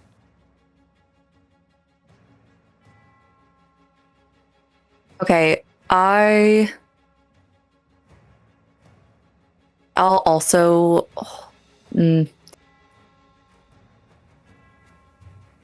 Okay. Does Valas look confident in what he is doing right now? Always. All right. She'll give him a little nod and then she bolts. So she has 45 feet of movement. And I'll use a key point to do Step of the Wind. Okay. This is difficult terrain. So whatever your movement is, go ahead and half it. Unless Step of the Wind makes it to where... Okay. Does Step of the Wind make it to where difficult terrain doesn't bother you? Ooh, I doubt it. I doubt it. I think it's just dash on bonus action, but it maybe different for certain types of monks. For mine, it's just dash on bonus action. Okay, so take half of that movement. Okay, so that's 45 feet, and I'll use my action to move 2, so that's like around 60-ish feet in total. So you would be able to get to the end of the tunnel. But first, roll me a d6. Oh. I want to leave the danger. That's a 1? As you start to book it, your first step, you feel something push down. And as it pushes down, you feel clamps grab around your ankles. You take 11 points of piercing as it feels like something is tearing into your skin, into your bones. You cannot move as you have taken that action to dash, and it has stopped you. And I'm going to say, since you were dashing, you start to fall forward as you were pushing really hard to go that far, that you start to fall forward. Is there anything you wish to do? Yeah, I mean, I think if it's possible to do some sort of dex save to kind of like keep my balance and use my core strength to like just, I don't know, like Invisiplank against it and like kind of pull myself back up. Yeah, go ahead and roll a dexterity saving throw. It will not get you out of whatever is holding your ankle, but it will make sure that you're not falling. Okay. Let's see. Dex save. It is a 21. 21. You were able to use your core strength, stop yourself, and pull yourself back up, even though you feel like something is trying to saw off your foot. You are able to keep yourself balanced, but you have no movement. You are stuck. And with that, you feel that sweltering heat is slowly making its way, or I shouldn't say slowly, it's very quickly making its way to you, as it is now 25 feet into this hallway. Most of you are sitting at 40. And with that, Elin, you are up. So I do have a crowbar in my pack. Would I be able to try to pry open this trap with the crowbar? Yes, so you can try to make try to get out of this grapple pretty much. You may use the crowbar. That will give you advantage since you have a tool to help you with this. Go ahead and roll me a strength or dexterity saving throw, please.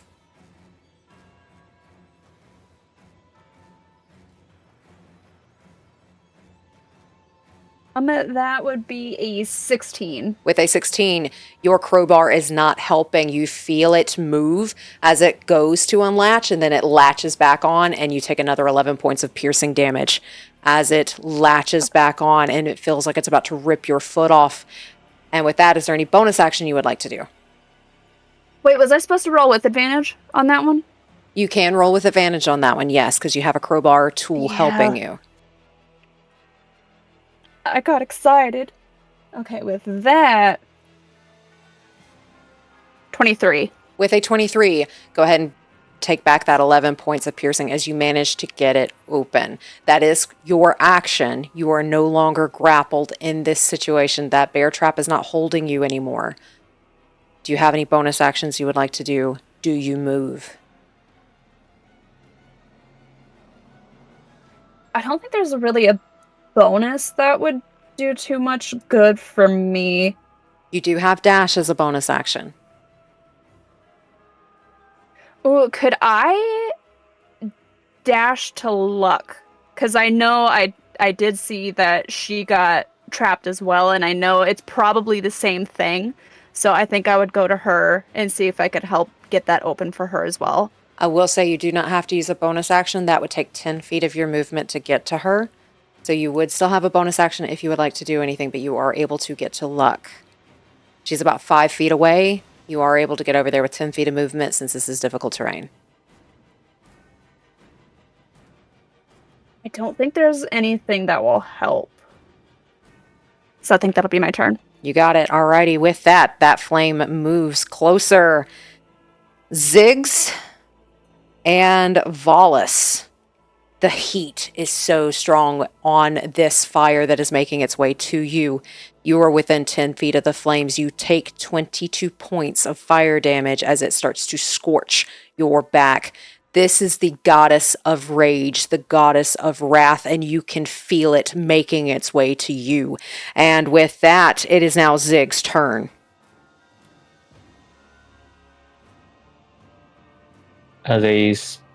With speedy, I'm going to use dash over difficult terrain to head towards Luck. Okay. You are only 5 feet away from Luck. It would take you about 10 feet to get there. You all were very close to the same center. And with that, you don't have to use that action to dash unless you plan on getting to Luck and then running.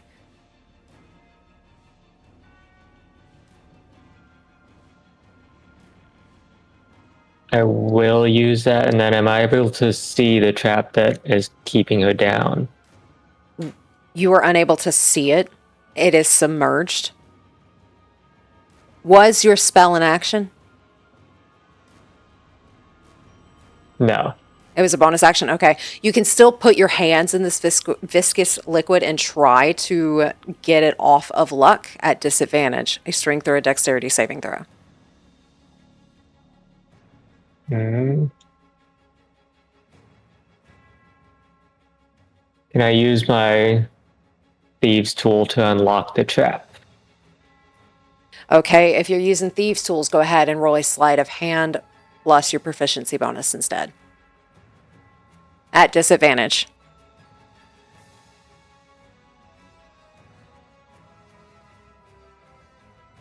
$24. With a 24, you are able to get it unlocked. Luck, you feel it open with a 24 as your ankle is now free. And Ziggs, with your movement, if you will, go ahead and roll me a d6.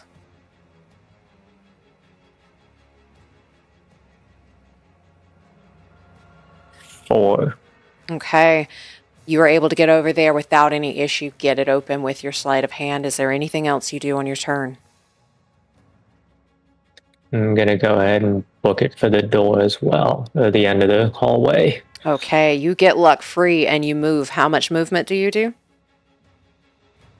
I have 40, so 20 feet. Okay. You are, say, 20 feet. You are at... Is that plus your 10?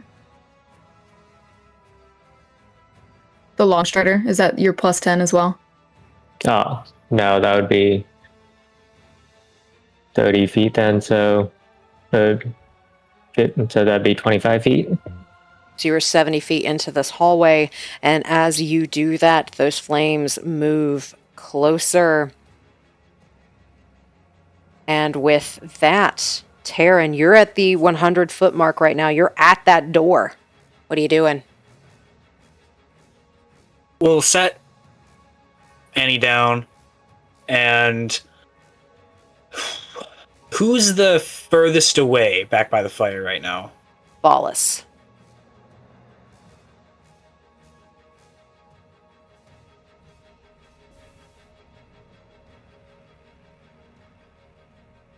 I don't have the bonus action dash. I have the 50 feet. Then we'll fly back the 50 feet or less if it takes less to get to them.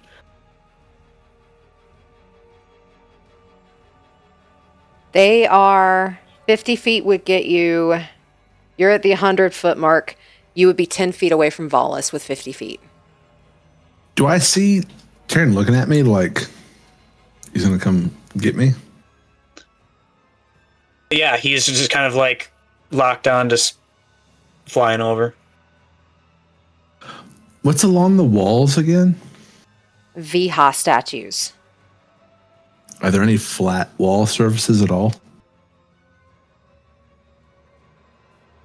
Barely, because she is from the floor to the ceiling.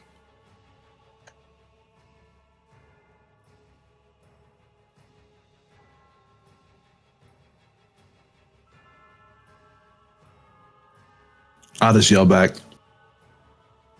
I'm coming. Don't wait up. Just saying that to make conversation, or is he saying that to like go for someone else? Like, is there an intent behind that? I'm saying that like I think I can get to you. Okay. We'll travel our 50 feet. And we'll leave one arm open for Valas, but if there's someone else that's close, then try and grab them and bring them as well. Okay. Luck and Elin are at the 45 mark. Valas is at the 40. Roll me real quick, though. Roll me a intelligence check, Taryn. Oh, no. Valas is very close to the flames, and it is moving very quickly.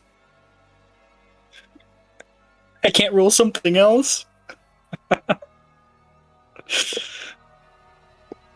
5. Nope. Who do you go for? Okay. Between Elin and Luck, we haven't really seen either of them move a whole lot. I think we'll reach out for Luck. Okay. Luck, do you take it? She's not going to say no. Yeah, she'll try to take it. Okay. You've moved 50 feet. You've moved 50 feet. You're technically within 5 feet. You were able to grab Luck. Do you have anything else you can do? No, we are right there until next time. We are right there, and at this time, the fire starts moving again. Valas, you take 44 points of fire damage as it has moved to where you are currently standing, and you are starting to catch fire. Luck, Elin, Taryn, you take 22 points of fire as you start to burn from those flames, and how hot that wrath, how hot that rage is that is so close to you. And you see Valas start to catch on fire as it's Valas's turn. I'm just slapping myself. I'm good. I want to try something risky. I don't know if it'll work or not. Okay, what are you doing? So I can do a lot of stuff with shape water, including, if I'm not mistaken, I don't know if this will work, but I can give it a try. What I want to do, and you tell me what I have to roll or if it's even possible at all.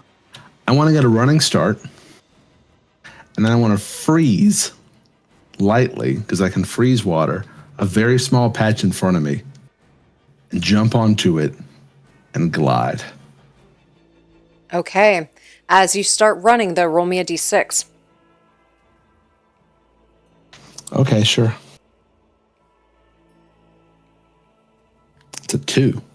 As you are running, you get that step and you feel your foot land on something, and these clamps grab around your foot as you are now in a bear trap, and you take 11 points of piercing.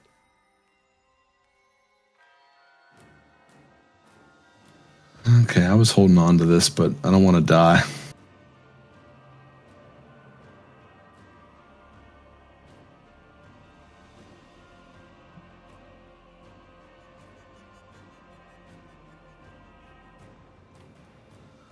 Okay. Still my action? You still have an action. Okay, I'll look at everyone in front of me. Fire's behind me? Fire's behind you. Okay. As best I can, I'll sort of turn a little bit and look at the fire. And then I'll hold my arms out to my side. Sort of like a very, sort of figuration here. Okay. And I'll cast Freedom of the Waves as a 15-foot tall, or 10-foot tall, 15-foot wide tidal wave of water crashes towards all the fire. Okay. 15-foot tall. Sorry, 10-foot tall, 15-foot radius. Takes the form of a tidal wave, a whirlpool, a waterspout, or other form of your choice. With it being a wall, you do stop the flames from progressing 5 feet towards you in that manner, but it goes on the outside of that wall and starts to make its way slower on the outside of it, as this is a gas fire.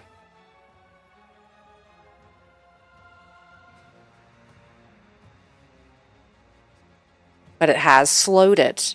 You have used your action to slow it. It is not going to consume you again next turn. It is moving 5 feet every time the initiative continues. So you're currently at 45 feet. You're not going to be consumed next turn. Is there anything else you wish to do? I can't move, I'm assuming, and I don't have an action to try to get out of this thing, so there's nothing else I can do. That was Valas's turn. Annie, you're at the door, but the door's not opening. What are you doing?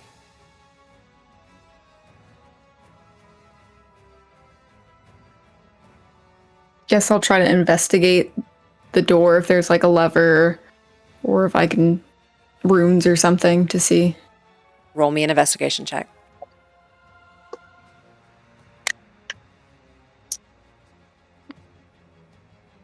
$21.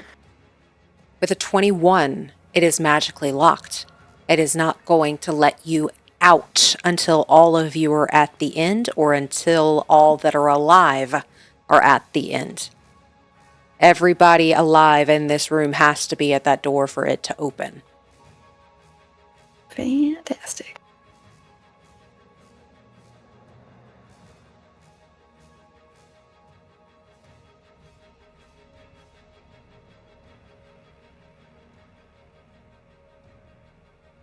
That's all I get. All right. I'll yell that to everyone.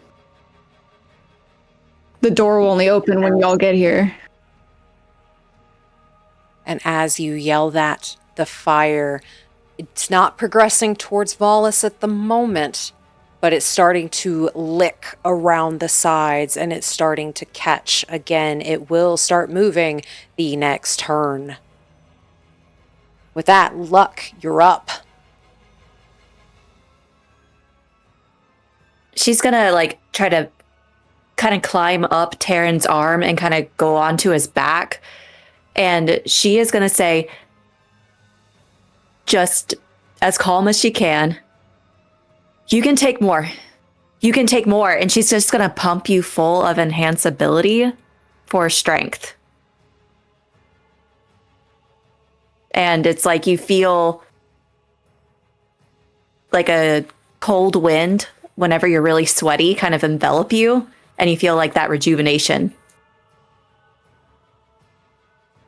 He feels that in like a faint but kind of maniacal laugh just comes out like, hell yeah.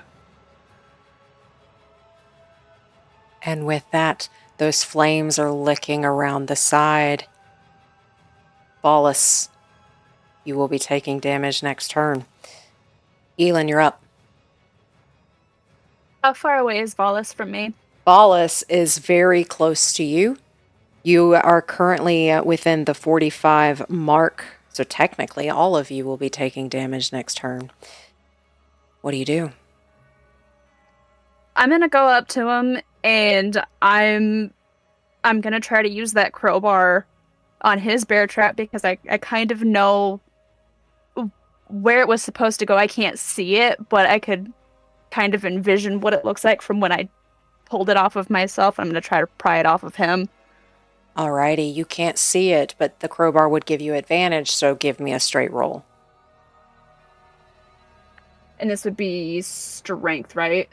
Yeah, let's go athletics. Or, well, no, let's do athletics with it being. Oh, beautiful. 24. With a 24, it pops open. You can feel it open, and it breaks. Valas, your foot's free. Then I'm gonna go as far as I can towards that door. Okay, what is your movement speed? 30? 30. You got it. Alrighty, you're now at the 60-foot mark in this hallway, and the flames start to move again. Valas, Taryn, Luck, you take 22 points of fire damage. Does the water around me have anything to do with that? We will half it for you. And with that, it is now Zig's turn. Ziggs, you're at 70. What are you doing?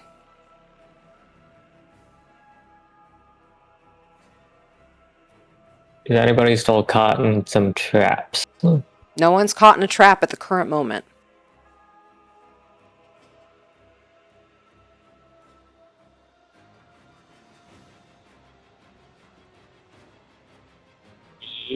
I'm just going to continue dashing towards the door. Alrighty. As you dash towards the door, you are able to make it to the door, but that door is shut.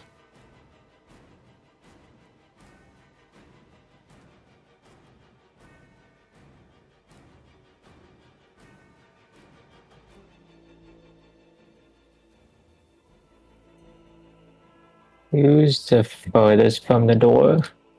Furthest from the door are Valas, Taryn, and Luck. Are any of them 60 feet or closer? They are 55 feet away.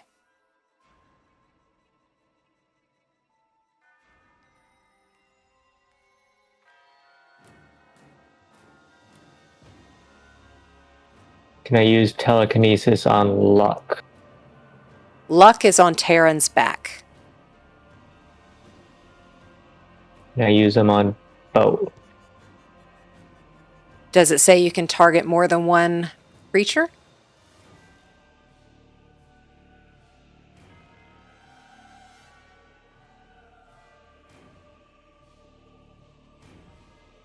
Says I can try and move a huge or smaller creature, and target must succeed on a strength saving throw. Or I can move it 30 feet in any direction within the spell's range. Okay. So you may target one. If you target Taryn, Luck will need to make a dexterity saving throw to see if you can hold on. Taryn, if you do not want to be moved, you would need to do a strength save, or you can choose to fail. And just remind me, it's Valas and Elin that are still 10 feet behind us, correct? Elin's at 60 feet. She has moved in front of you. Valas has water up, but the fire is starting to lick its way around. But he's the one that's still behind us, yeah? He's the one that's behind you, yes. Okay.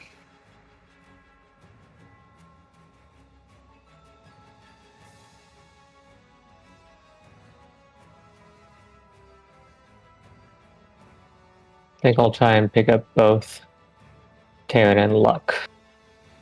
Okay. As you cast this on Taryn, do you choose to fail as you feel something pulling you?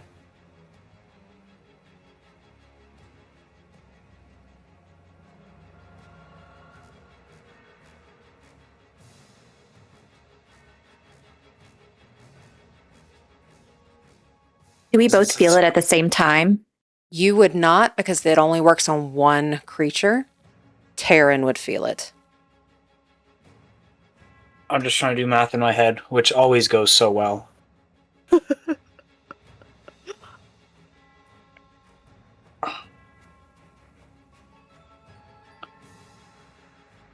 I'm sorry, I think we're going to try and resist it. Roll a strength saving throw. Does enhance ability, I know it's for checks, does it do saving throws as well or not? Let me double check. I feel like it might just be checks.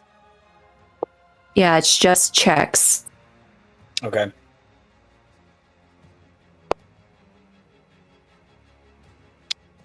Uh, 15. What is your spell save DC?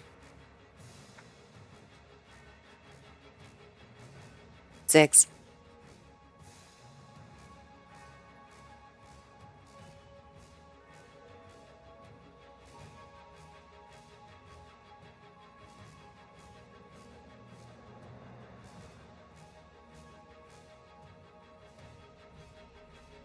$17. Okay, Taryn, you are pulled 30 feet back. Luck, make me a dexterity saving throw. Need to beat a 17.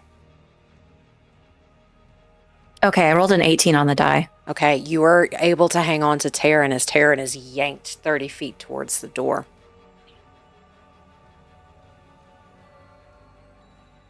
And with that, those flames are moving. Taryn, it is your turn.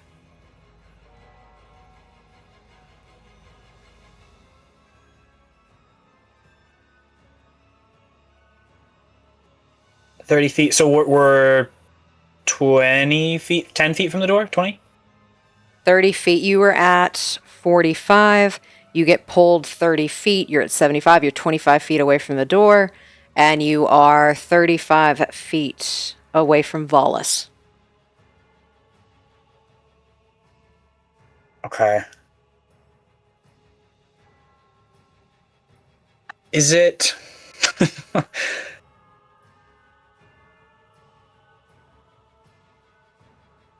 Is it an action or a bonus action to throw something, or in this case, someone? Unless you have something specifically that says throwing is a bonus action, throwing is an action. Shit. I think he'll do his best to turn around to Luck. Do you have it from here? We're 25 feet from the door. You're 25 feet from the door. Yeah, thanks, man. And yeah, if you're like wanting her to dismount so you can like get maximum, could we do like a combo move kind of thing? I will say you can drop, but you can't take an action. Oh, okay, Okay. that's... Like, Luck can't take an action. For some reason, I thought you were talking to me. I'm sorry. Does that make sense? Because y'all are not, like, right next to each other in initiative order. Luck can just drop, or Taryn, you can just drop her and then take your action, but Luck cannot take an action yet. I trust if anything goes wrong, he'll get me on the way out. Okay. I drop so he can go do his thing. Okay, Taryn, you are unencumbered. Okay, now I understand what was going on. All right, we will fly back to Valas, and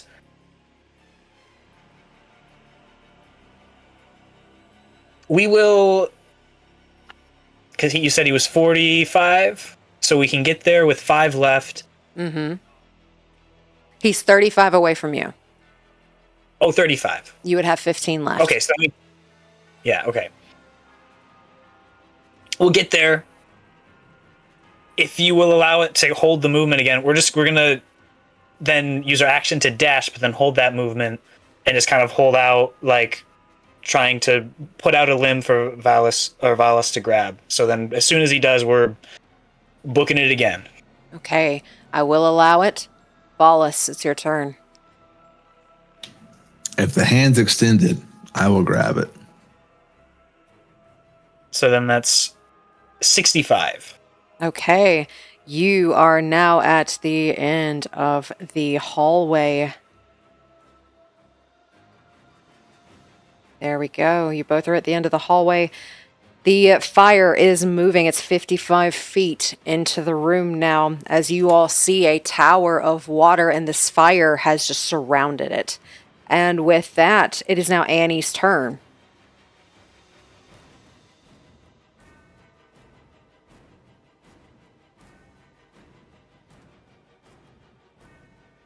I mean, there's nothing I can really do that would not also put myself in more danger, so I think she's just gonna shout down the hallway to hurry. Okay, and with that, Elin, it is coming up on you. 22 points of fire damage. You gotta move. What are you doing on your turn? Sorry. It's Luck's turn. And then it's Elin's. Hold on to that. Luck, you're next. Yeah, I'm gonna try to get out of here. So I'll use the rest of my movement to try to make it to the door too. You got it. With running, roll a d6. A 6. You're good, as you are able to take the rest of your movement and get to the end of this hallway without having something latch onto your ankles again. All of you are there except for Elin, and Elin, that fire is getting closer. You take 22 points of fire damage. You gotta go. What do you do? All right. How far away am I from the door? You're 60 feet. So you're at 60 feet, meaning you have 40 more to go. I will use Misty Step to go, what is that, 30 feet? You got it. You can move 30 feet. You're now at 90 with 10 left.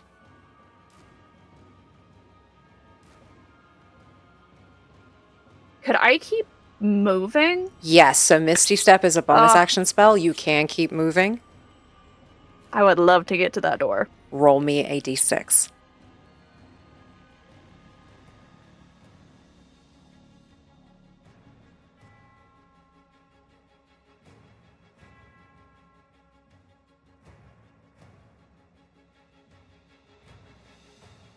Four. With a 4, you are able to take that 10 feet of movement, which costs you 20, as it's so heavy to move through. And as you step near the door, y'all, the door opens, and you all are able to rush out of that door if you choose. Yes. Yeah. Yes. As you all get out of that door, the door slams shut behind you, and you can see the fire light underneath the door fade. Everything goes dark. If you have dark vision, you can see in slight shades of gray. If you do not have dark vision, you cannot see at all.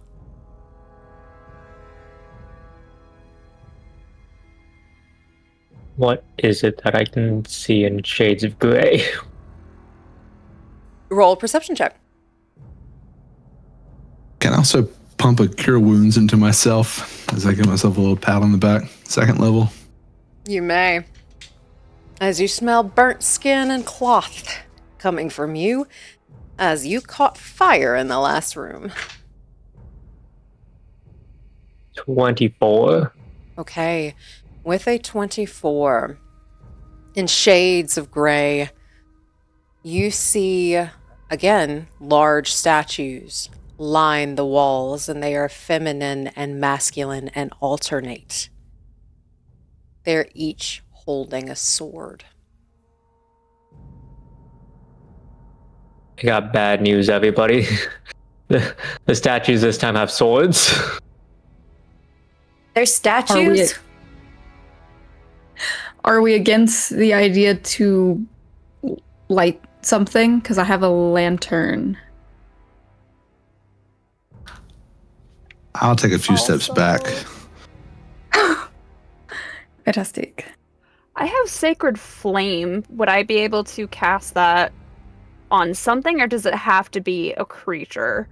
So Sacred Flame, you can cast that on something, but it's not actually a flame. It's more so like just radiant damage that comes down. Okay. So it's not like a light source. Okay. Yeah, I like to see. I am blind as a bat, so lantern's good. Okay. I will put the oil in the hooded lantern, if it's, I guess, not already in there. And I will light it. And as you light it, it's almost like something comes out of the darkness, grabs the light, and snuffs it. Rude. Oh. That was a perfectly good lantern. I feel like I didn't get to see anything before that happened. But there's statues, there's swords, and obviously some other shit going down in here. No light. What about magic? Do you think we can use magic? That's a good question. I'll try to do thaumaturgy to make, I guess, like the sound of a bird call. Okay, and what are you hoping to achieve from a bird call? I just want to see if magic works. Okay, you do hear the call of a bird in this. But you can't see what it looks like. You hear it. Okay, that was me. Magic works. Does anyone have light as a spell? No, I've only got a lantern as well.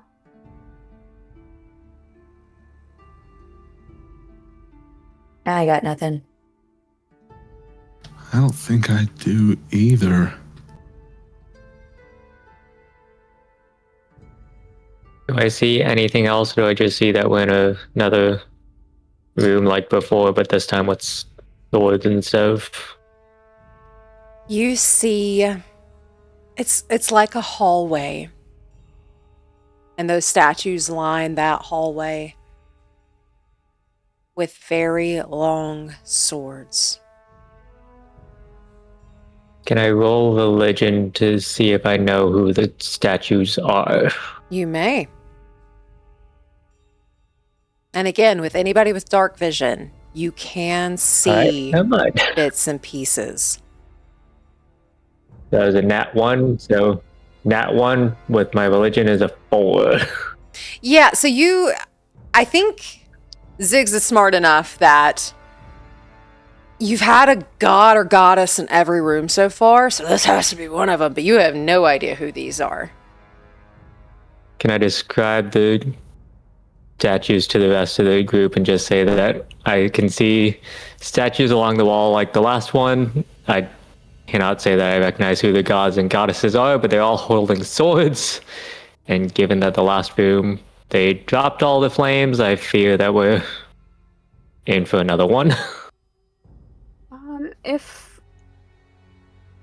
I wanted to see if I knew who they were, would I roll religion as well?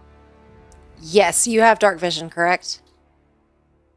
Okay, then yes, you may roll a religion check. Can I also try? Yeah? This isn't gonna be good. 17? Okay, 17. 14. With a 17 and a 14, and knowing that it's a god or goddess, you saw these statues upstairs. Zarkal, the god of darkness, and Sylarae, the goddess of dreams.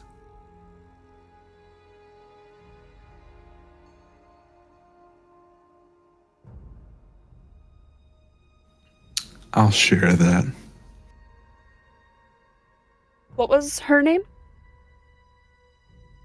Sylarae, excuse me. Sylarae. Sirael. Sylarae. Okay. The goddess of dreams. And I saw Taryn's hand go up. Yeah, I was thinking of something that I thought against it, and now I'm thinking, well, we're just gonna do it anyway. We can't see anything, but we're assuming there's a wall somewhere to our right or to our left. Can we just walk over, put our hand on it, and just kind of trace it as we slowly and cautiously trek forward?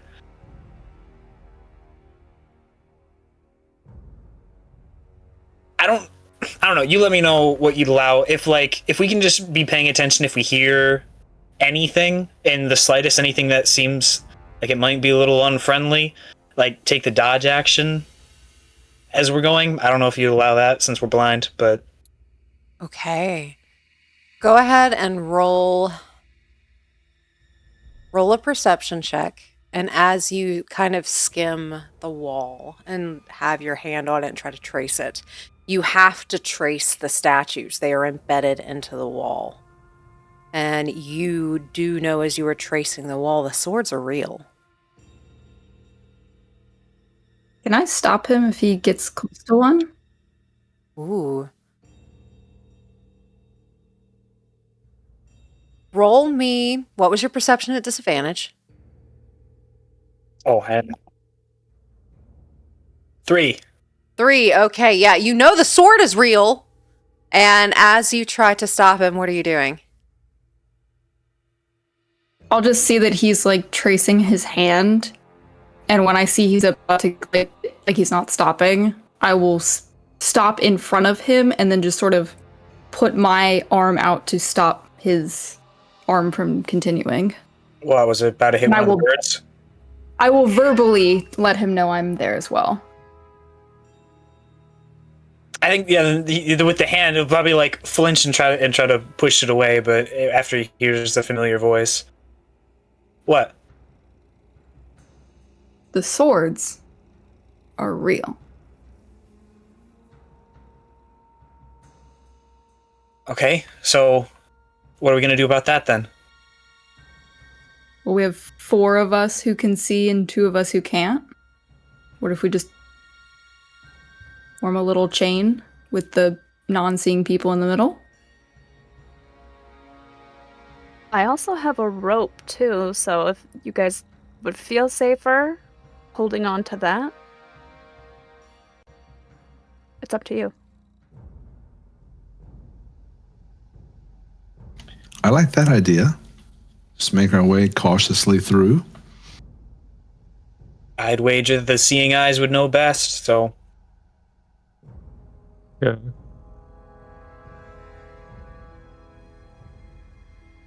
All good, let's try it.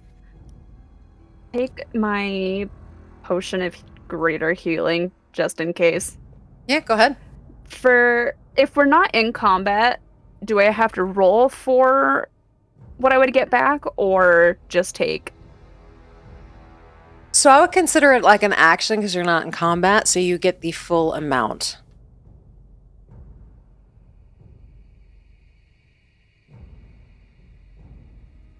And you all are walking down this hallway?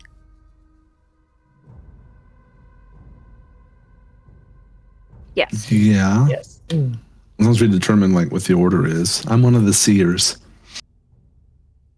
Who's in front? I have 120 feet. if you want me to be in front. I don't know what everyone else has. I think I have Website? the most health if you want me to be in the front. I tap myself on the shoulder, but I mean, I won't begrudge you the opportunity to lead. I only have By all 60 means. feet of dark vision, so Yeah, I whoever only can have see 60 further, feet. you all can go.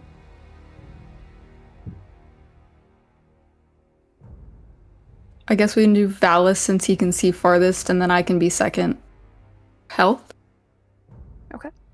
Or I have 53 health at this point, so I can go in front or behind whoever needs to be to have a better buffer. So who's leading? Sounds like this guy. Okay. Roll me a perception check at disadvantage. May I guide myself? You may.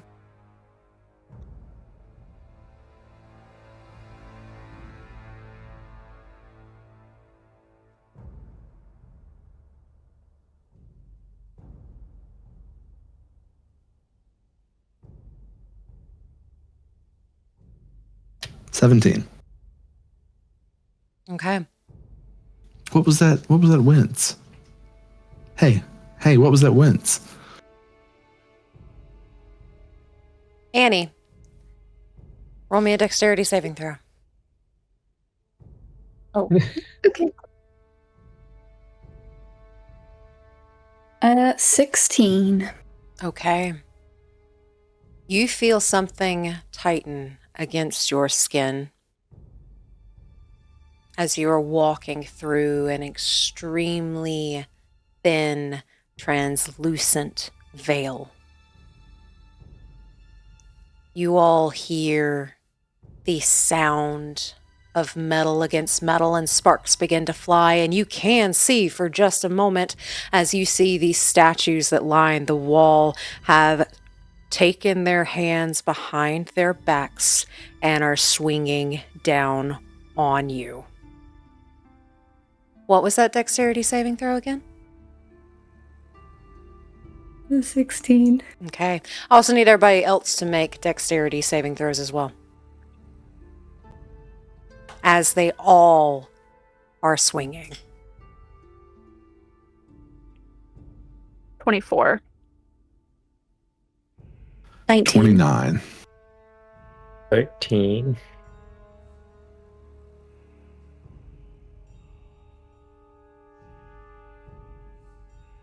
Uh, 20. Okay. If you rolled a 20 or a high or higher, you're fine. If you rolled less, you take 24 slashing damage as the sword slashes deep into you, and I need you to make a Constitution saving throw.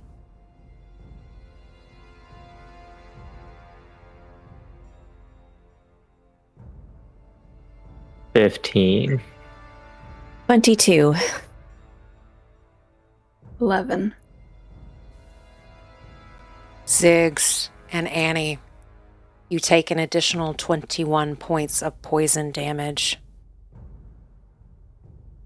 Darn. You have the poisoned condition.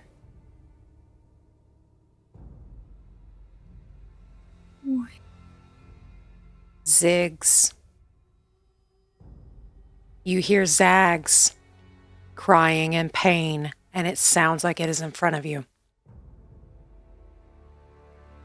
As you hear that sound, Annie, you hear the wheezing and ragged breathing of your sister from behind you.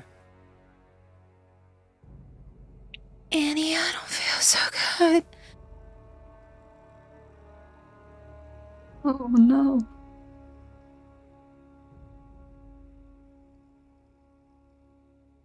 She'll turn and she'll like stop and be like, Claire? And then you hear from another direction. Annie, I don't feel good. I don't feel good. Why does it feel like this? What is Ziggs doing? Ziggs may be dead again. Okay, Ziggs is down. Did everyone tie the rope around themselves? Can we just drag? Those of you with dark vision, I feel like that would have been our option. Ziggs is on the floor. You hear Annie asking for Claire.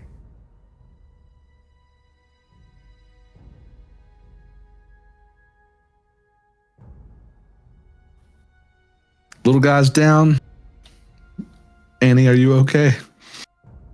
Oh my god.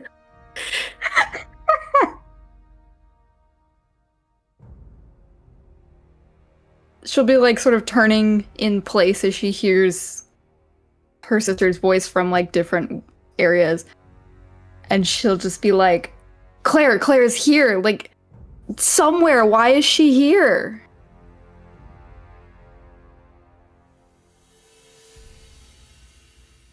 Do I see anyone around other than us?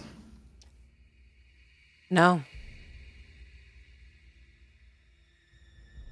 Wait, who's down? What? The kobold.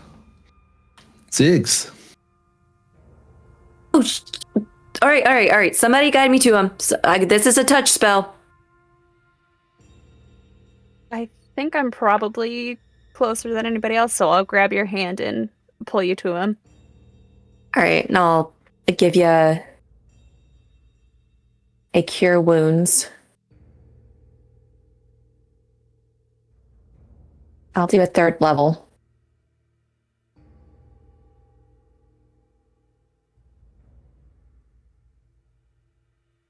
I don't have cure wounds. I forgot. I don't do that. Okay, I didn't need that. I'll do a healing word at 3rd level. Bad cleric. Okay.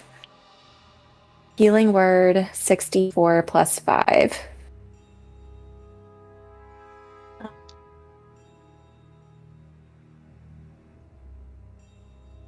Two.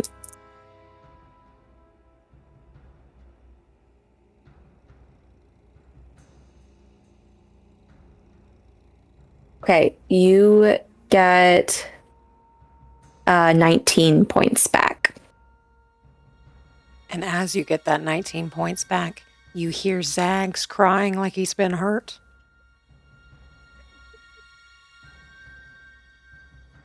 I cry out for Zags, and I also start looking around frantically like Annie's looking, calling out for Zags. The rest of you hear these conversations, these calls, these panicked sounds from Annie and Ziggs. Those of you who can see, there's nothing in here. The swords have fallen. They're not being picked up.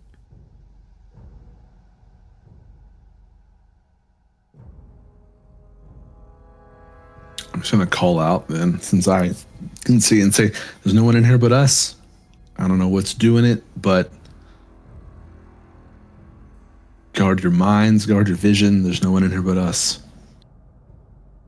I'll help close Zig's ears while he like kind of regains himself from being out.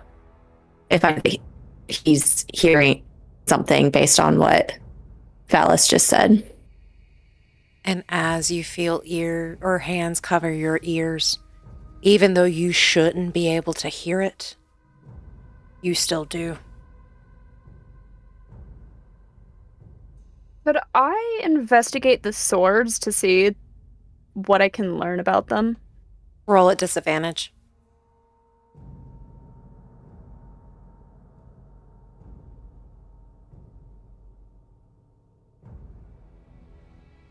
That was 2 12s.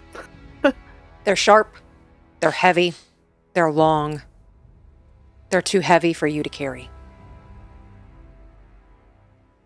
I'm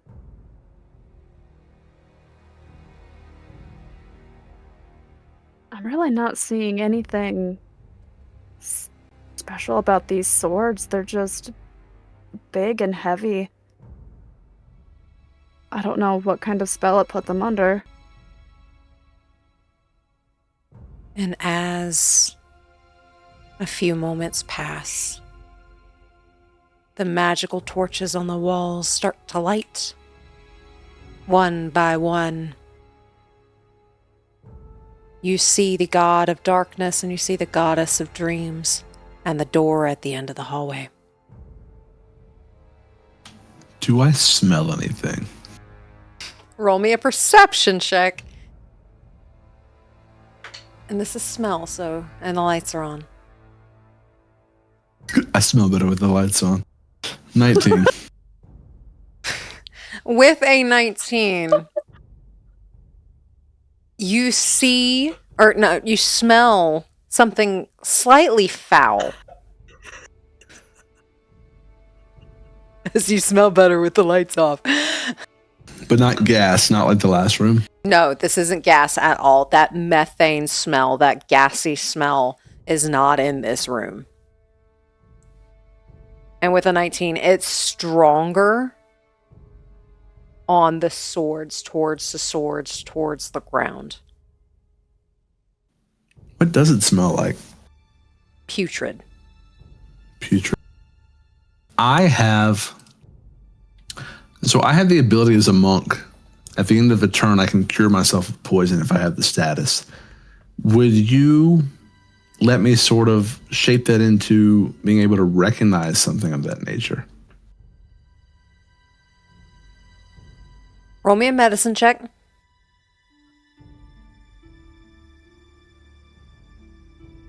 Seven.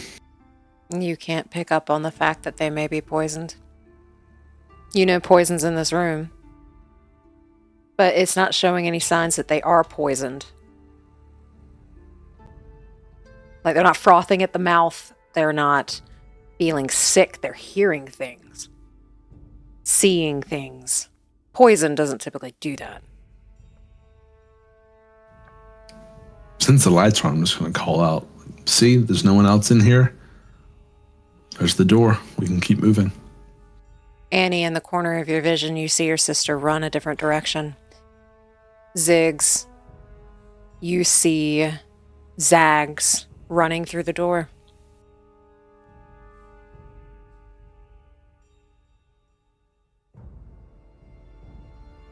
I, in a frantic call out, say that Zags is going through the door and I'm going after him, and I start making my way to the door.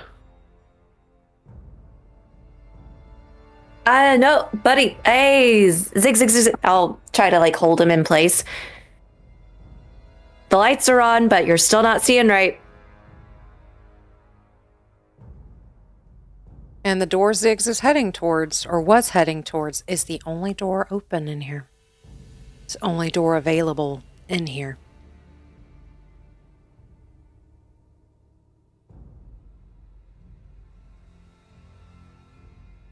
Is the vision of Claire in that direction or just somewhere else?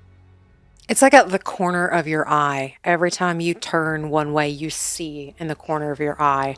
So whatever way you're looking, it's almost like it's the other direction.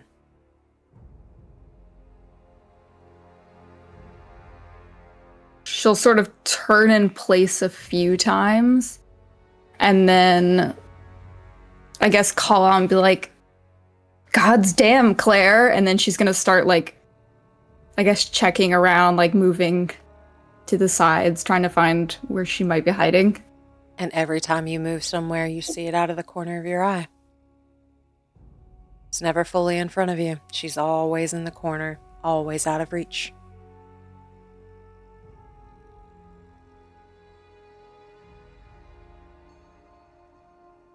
Almost like you're daydreaming of a figure.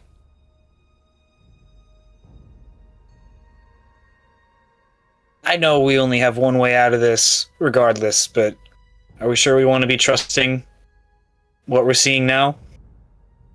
The lights, the door, I mean?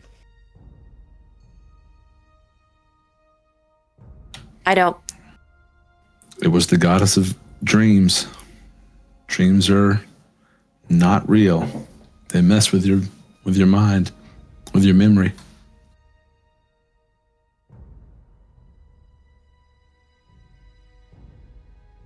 Annie would I agree. turn to y'all very frustrated and be like, these are gods we're talking about. They can make anything happen. They could have teleported Zags and Claire here. We don't know. And then she's going to resume searching. I don't think that's the case here. You're the only one seeing ghosts right now. I struggle against luck for a little bit, but then I start to calm down a little bit, and I trust that what she's saying is true based off of our history together.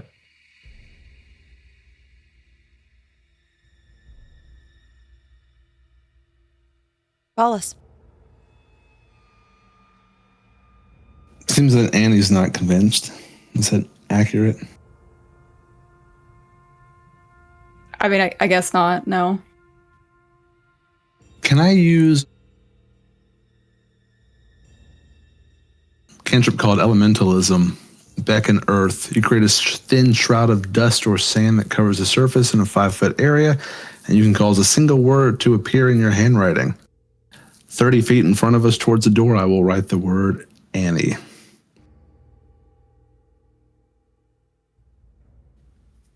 It's a sign. That way.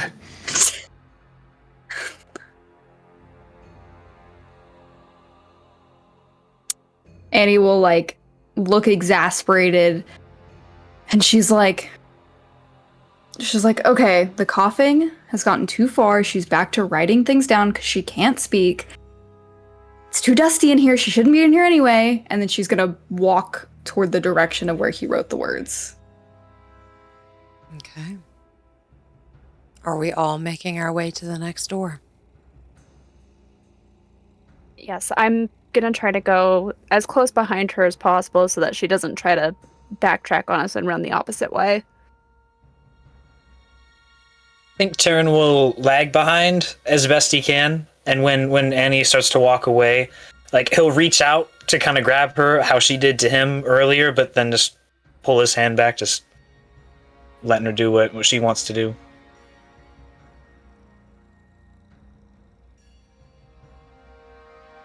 I'll still be leaning against luck a little bit, but I'll be making my way forward.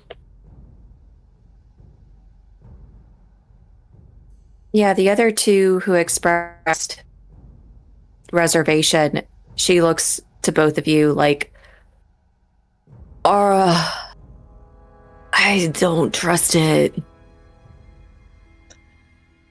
I don't either, but at the moment, there doesn't seem to be a different way out. And he'll look at Valas, unless you happen to see another way out when things are still dark. I feel less confident now that I can see. Did I? Does this door look... Did I see a different way before the lights came on? No. Did I see the door before the lights came on with 120 feet?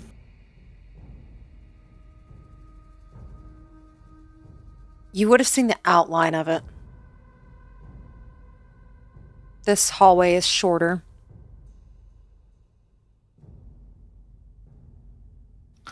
So it's not like it appeared when the lights came on.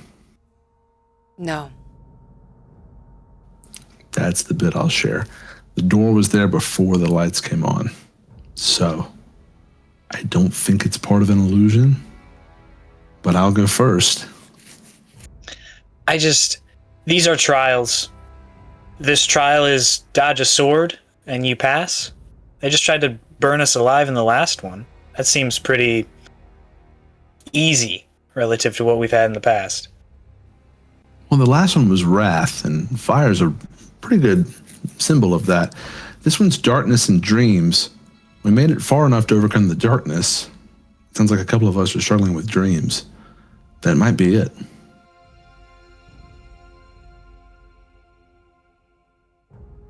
To look to luck.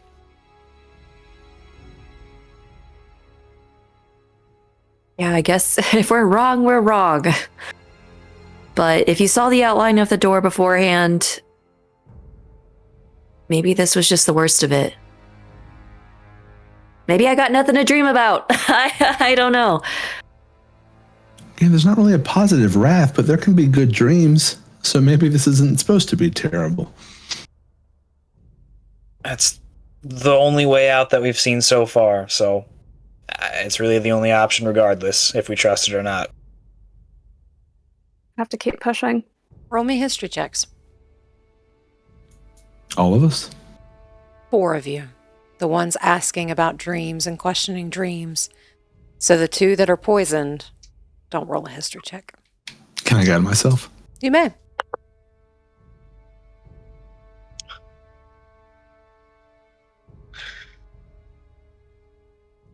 $13. 10. 22. 0. Oh, buddy. Oh. With a 22, you remember the story that Annie was talking about earlier about her sister and how she has this incurable disease. This sounds like Annie's worst nightmare.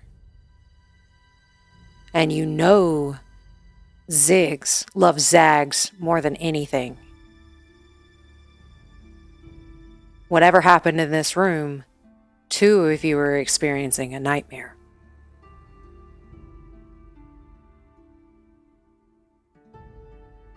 All right, so I think the longer we stay in here, the more they're just going to see these illusions. Annie's just not going to be able to find her sister, and it looks like maybe Zags is just always running away from Ziggs, kind of thing.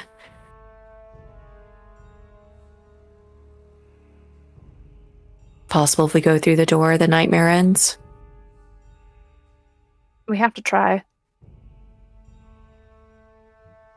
I agree. I'll start moving forward, since I think I might still be in the front. All right. Here we Takes go. a strong exhale and starts moving towards the door.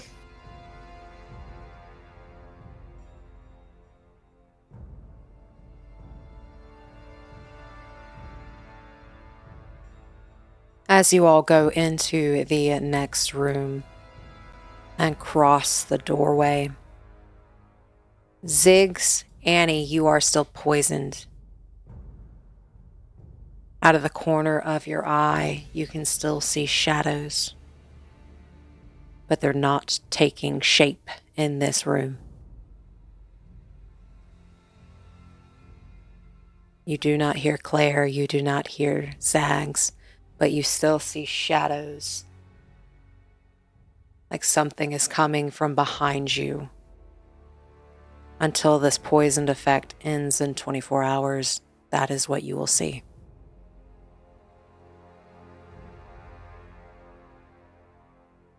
Give me a headache. And as you enter the next room, this room is smaller than the other rooms you've been into. It's very well lit. And the only thing in this room are 6 things. And 7 things. 6 statues and a chair. There are 4 statues that stand taller than the others, 1 on each wall. And the door behind you fades. In the center of the room is a chair with a statue in it that is sitting still. He looks mortal. He's missing an arm, and his face is very relaxed.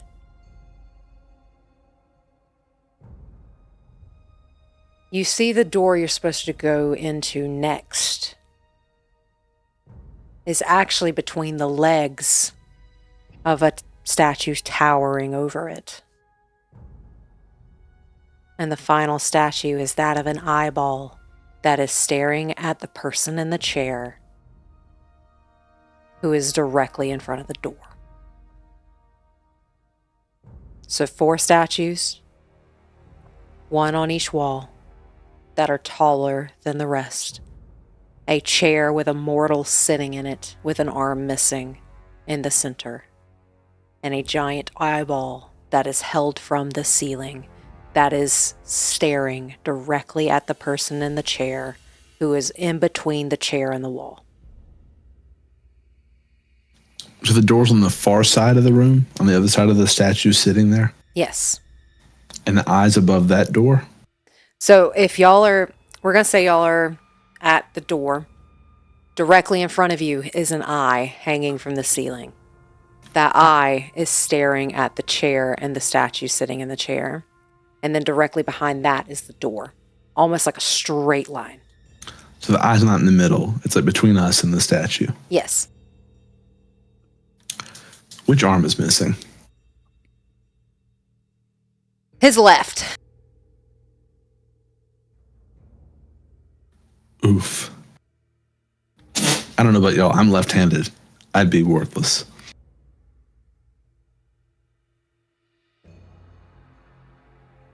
Yeah, that statue looks so like normal compared to the rest. What's up with the creepy eye?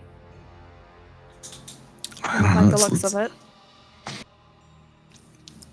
Me We're not neither. thinking this is Was like that a pun? little- Older? I mean, a little bit.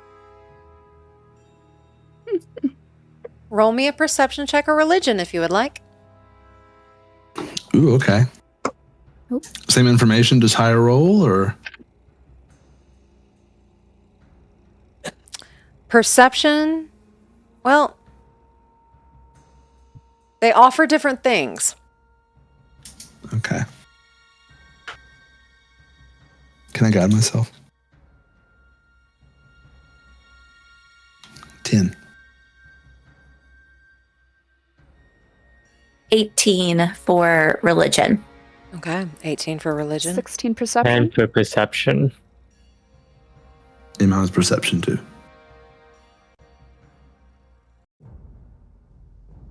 Okay. Taryn? Nat 20 for 22. Perception. Ooh. I made up my nat 1 last time. And Elin? 16. Perception or religion? Perception. Alrighty. And what did Valas get? I got a 10 perception. And Ziggs also got a 10 as well? Yep, for perception. Okay.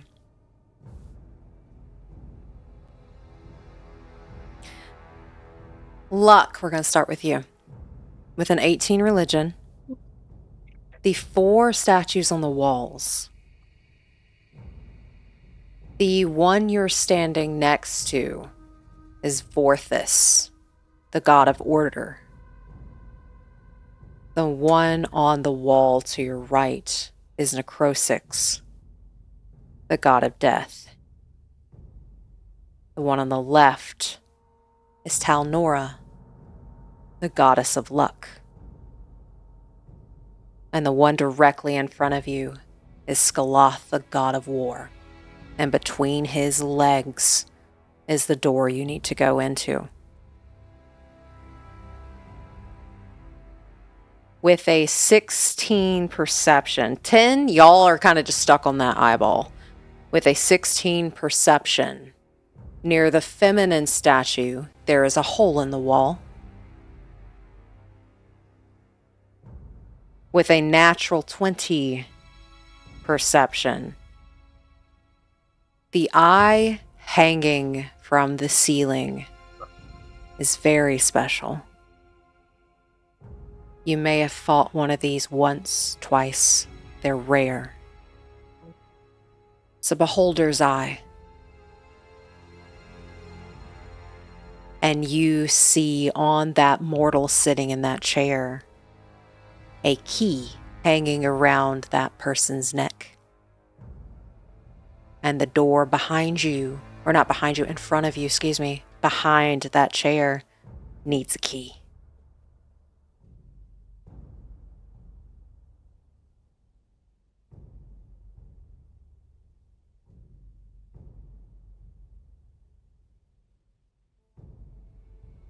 we will mention the beholder, but then also draw attention to the key around the guy's neck.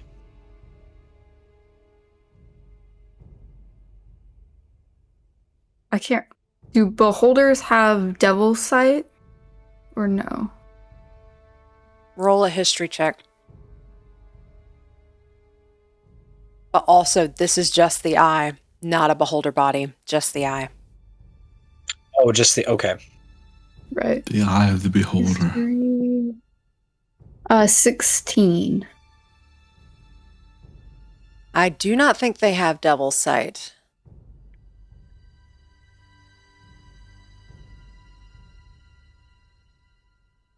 Okay. If they don't, I do have invisibility. So I could cast it on someone, they could grab the key. The key is stone. The key was petrified with the body.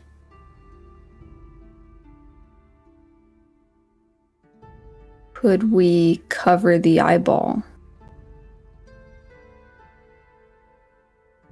How would you cover it? Maybe they'll turn back to not stone?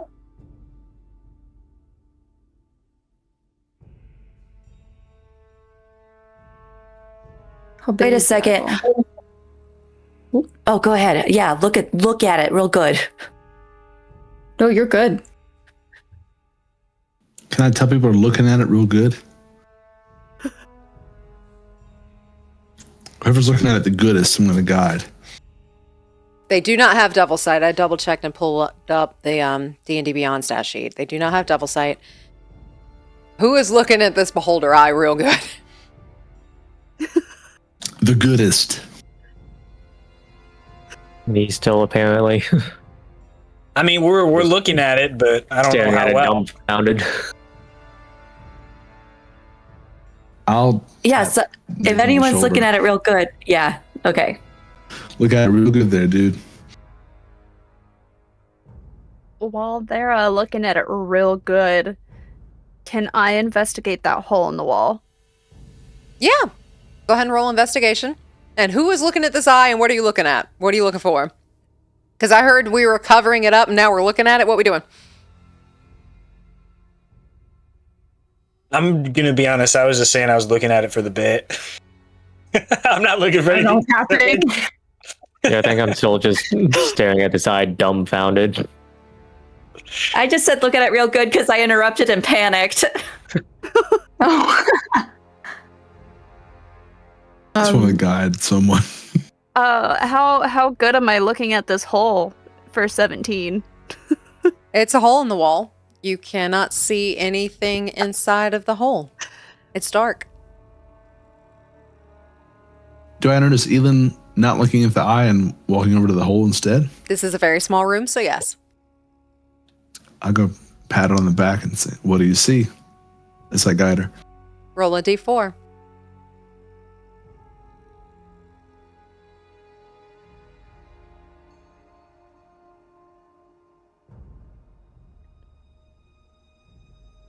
Three. That would be a dirty 20. It is a hole in the wall that is pitch black. It's real dark. I'm really not seeing anything in there. It is next to a statue of the only feminine statue that stands tall in this room. There has been a pattern for those that stand over, that those that tower are gods and goddesses. This hole is directly next to a goddess.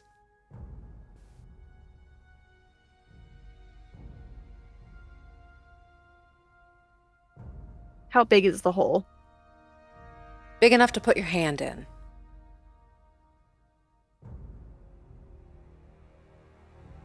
Keep in mind the guy doesn't have an arm.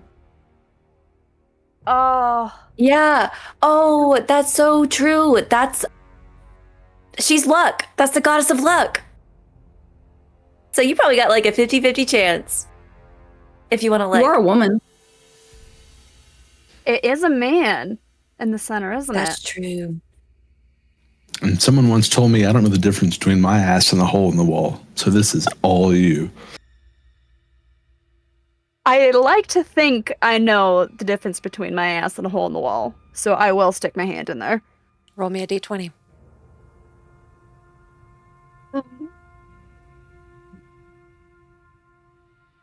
14. With a 14, you put your hand in the wall, and as you do, your hand disappears. Almost like you can't see where your hand goes. But you feel something like a vial placed very gently in your hand.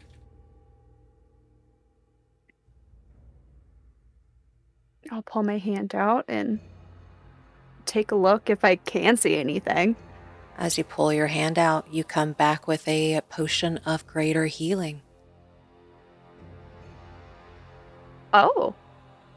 Lucky. Thank you, lady. That was cool. But that guy back there, wish he had been so fortunate. Yeah. Speaking of which, okay. I do know how to unpetrify stuff. It's a big spell. And I have noticed most of my cleric abilities that I chose to bring with me today have gone towards keeping you all alive. So I'm totally fine to not unpetrify something if you want heals for later.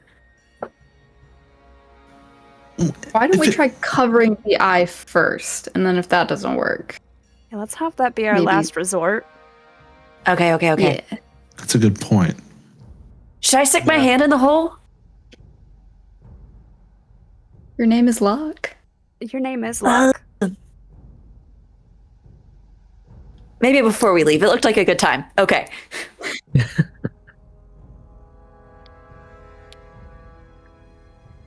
How are we going to go about covering the eye? It is big. I You would need something large to have cover a it. cloak. Okay. How do you cover it with a cloak?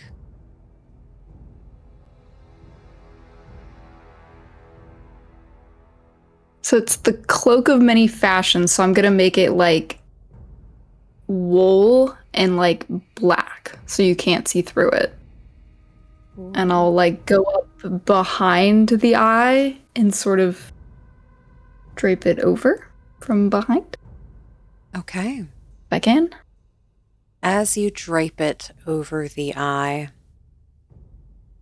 do you leave it? Yes. Okay. You drape it over the eye. You leave the cloak. A few moments pass.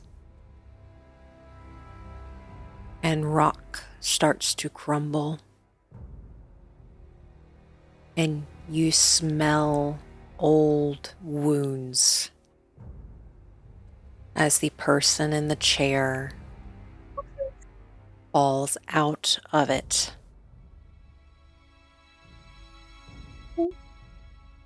And hits the floor as that missing arm that looks like it was torn from its socket slowly bleeds. But this body is no longer stone, and that key is no longer stone. What? Arm is bleeding? Mm-hmm. Is he dead? Roll me a medicine check. Yeah, can I check too? Yeah. Yeah, I think I gotta know. I'll guide myself. Dirty 20. Also dirty 20. Also, dirty 20. Did y'all all get dirty 20s, or did Ziggs get a natural 20? 30-20. Dirty 20 and a 5. I got a 5. It's 35. You're an honorary dirty 20. Did Annie Yeah. want to roll as well? All right, I guess this for is the it. Dirty bit, 20. sure. The filthy little 20. Solid 8. Okay, with a 5 and an 8, It works. y'all don't know. That man just fell out of the chair. You don't know if he's breathing. He stinks. You don't know if he's breathing. You don't know what's going on there. With dirty 20s, this man is dead. Roll me history checks for those of you who know he's dead. Natural 20! 25. Another dirty 12. 20. 8. With a dirty 20, this might be somebody who died in these trials and has been made to suffer the consequences. With a natural 20, this is what would have happened to you had you failed the first trial.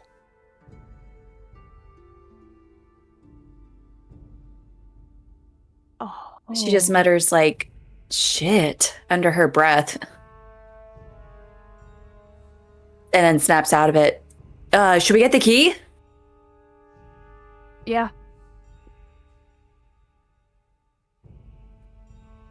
I'll go up and I'll try to gingerly remove it from him.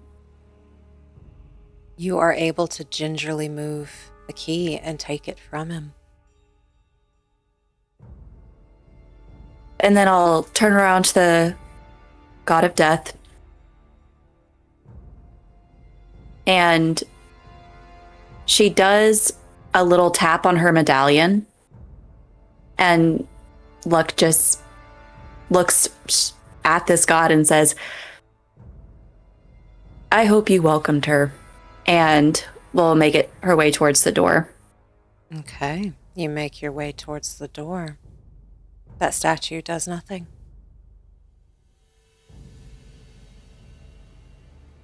Annie, do you leave the cloak? I mean, I hate to leave it behind, but I also definitely do not want to remove it from this eyeball. Okay. You leave the cloak. You take the key to the door and you unlock it. And the door begins to open. Did you wish to put your hand in the hole? I don't think so. I think she'll just look back at the statue after addressing the god of death, and she'll look back at Lady Luck and just be like, nah, you've already given me enough, and she'll forego the hole. Okay. Does everyone else choose to forego the hole? Absolutely, yeah. I will continue on through the door. We don't like One and done. No hands in Yeah. holes. Are you sure? I don't want the fantasy garbage Oh, disposal. shit! Get that out of here. Now I feel weird. Like, do we need something from the hole? I'd use I my think she just wants to inspiration. chop somebody's arm off. I said what I said. Forgo the hole. Are you sure? Look at that smile. I don't trust it. I've rarely been more sure of anything in my life. Can we quick save and then come back if not? I don't. Yeah, quick Do save. we right stick here. that guy's hand in the hole? Like his arm that he still has? Hey, still got one. Yeah. You may try. I really don't want to touch him, though. He stings. Do we go into the next room? Yes. Yeah. I don't Yes. want to be reverse psychologied. And as you unlock this door, you all forgo the hole next to Lady Luck, where you may have been blessed beyond measure.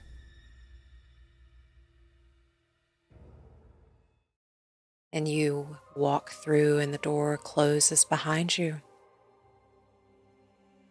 And that door fades. It opens up into a large nave, very similar to the one you all just desecrated. Statues of each god line the walls. And in between them, shorter statues holding instruments, holding hymn books.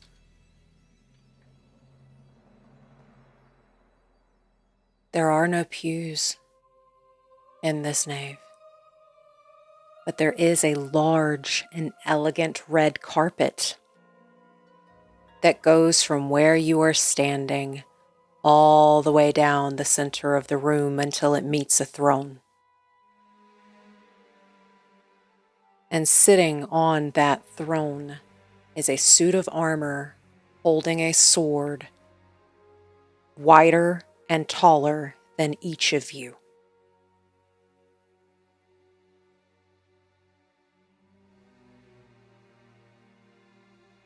Behind this suit of armor is a glass container with a suspended scepter inside of it.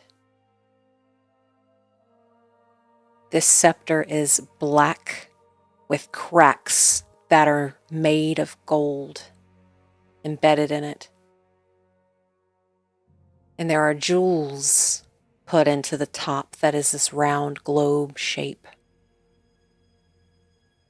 that represent each god or goddess.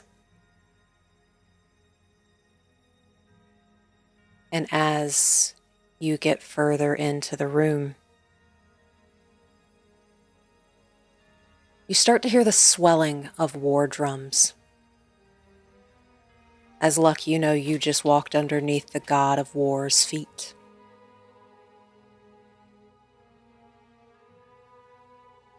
And battle hymns start to fill this room. The sounds of clashing weapons, the sounds of screaming, the sounds of dying, the sounds of death, the sounds of war take over this room, and they swell.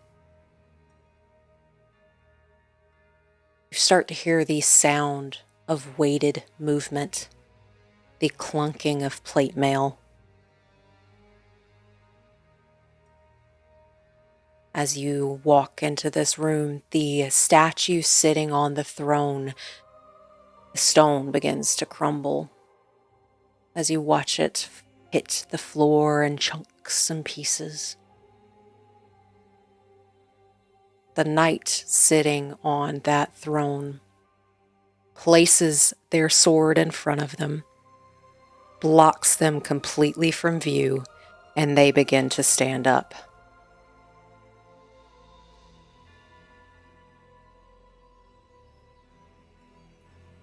A feminine voice rings out to each of you, almost as if it's coming from all different directions, but also as if it's coming directly from her. You were given a chance at life, and you spat on it. Now I will unmake you, piece by piece. And that is what we're going to call tonight's session. I'm gonna be honest, I need all my pieces. I'm scared. I don't think Ziggs has that many pieces to give out anymore.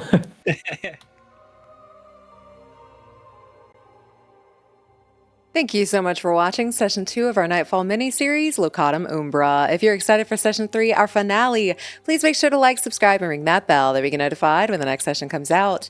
Please make sure to check out our players' social media accounts as well. You can find those links in the description below. May the shadows be ever useful at your feet. We'll see you soon.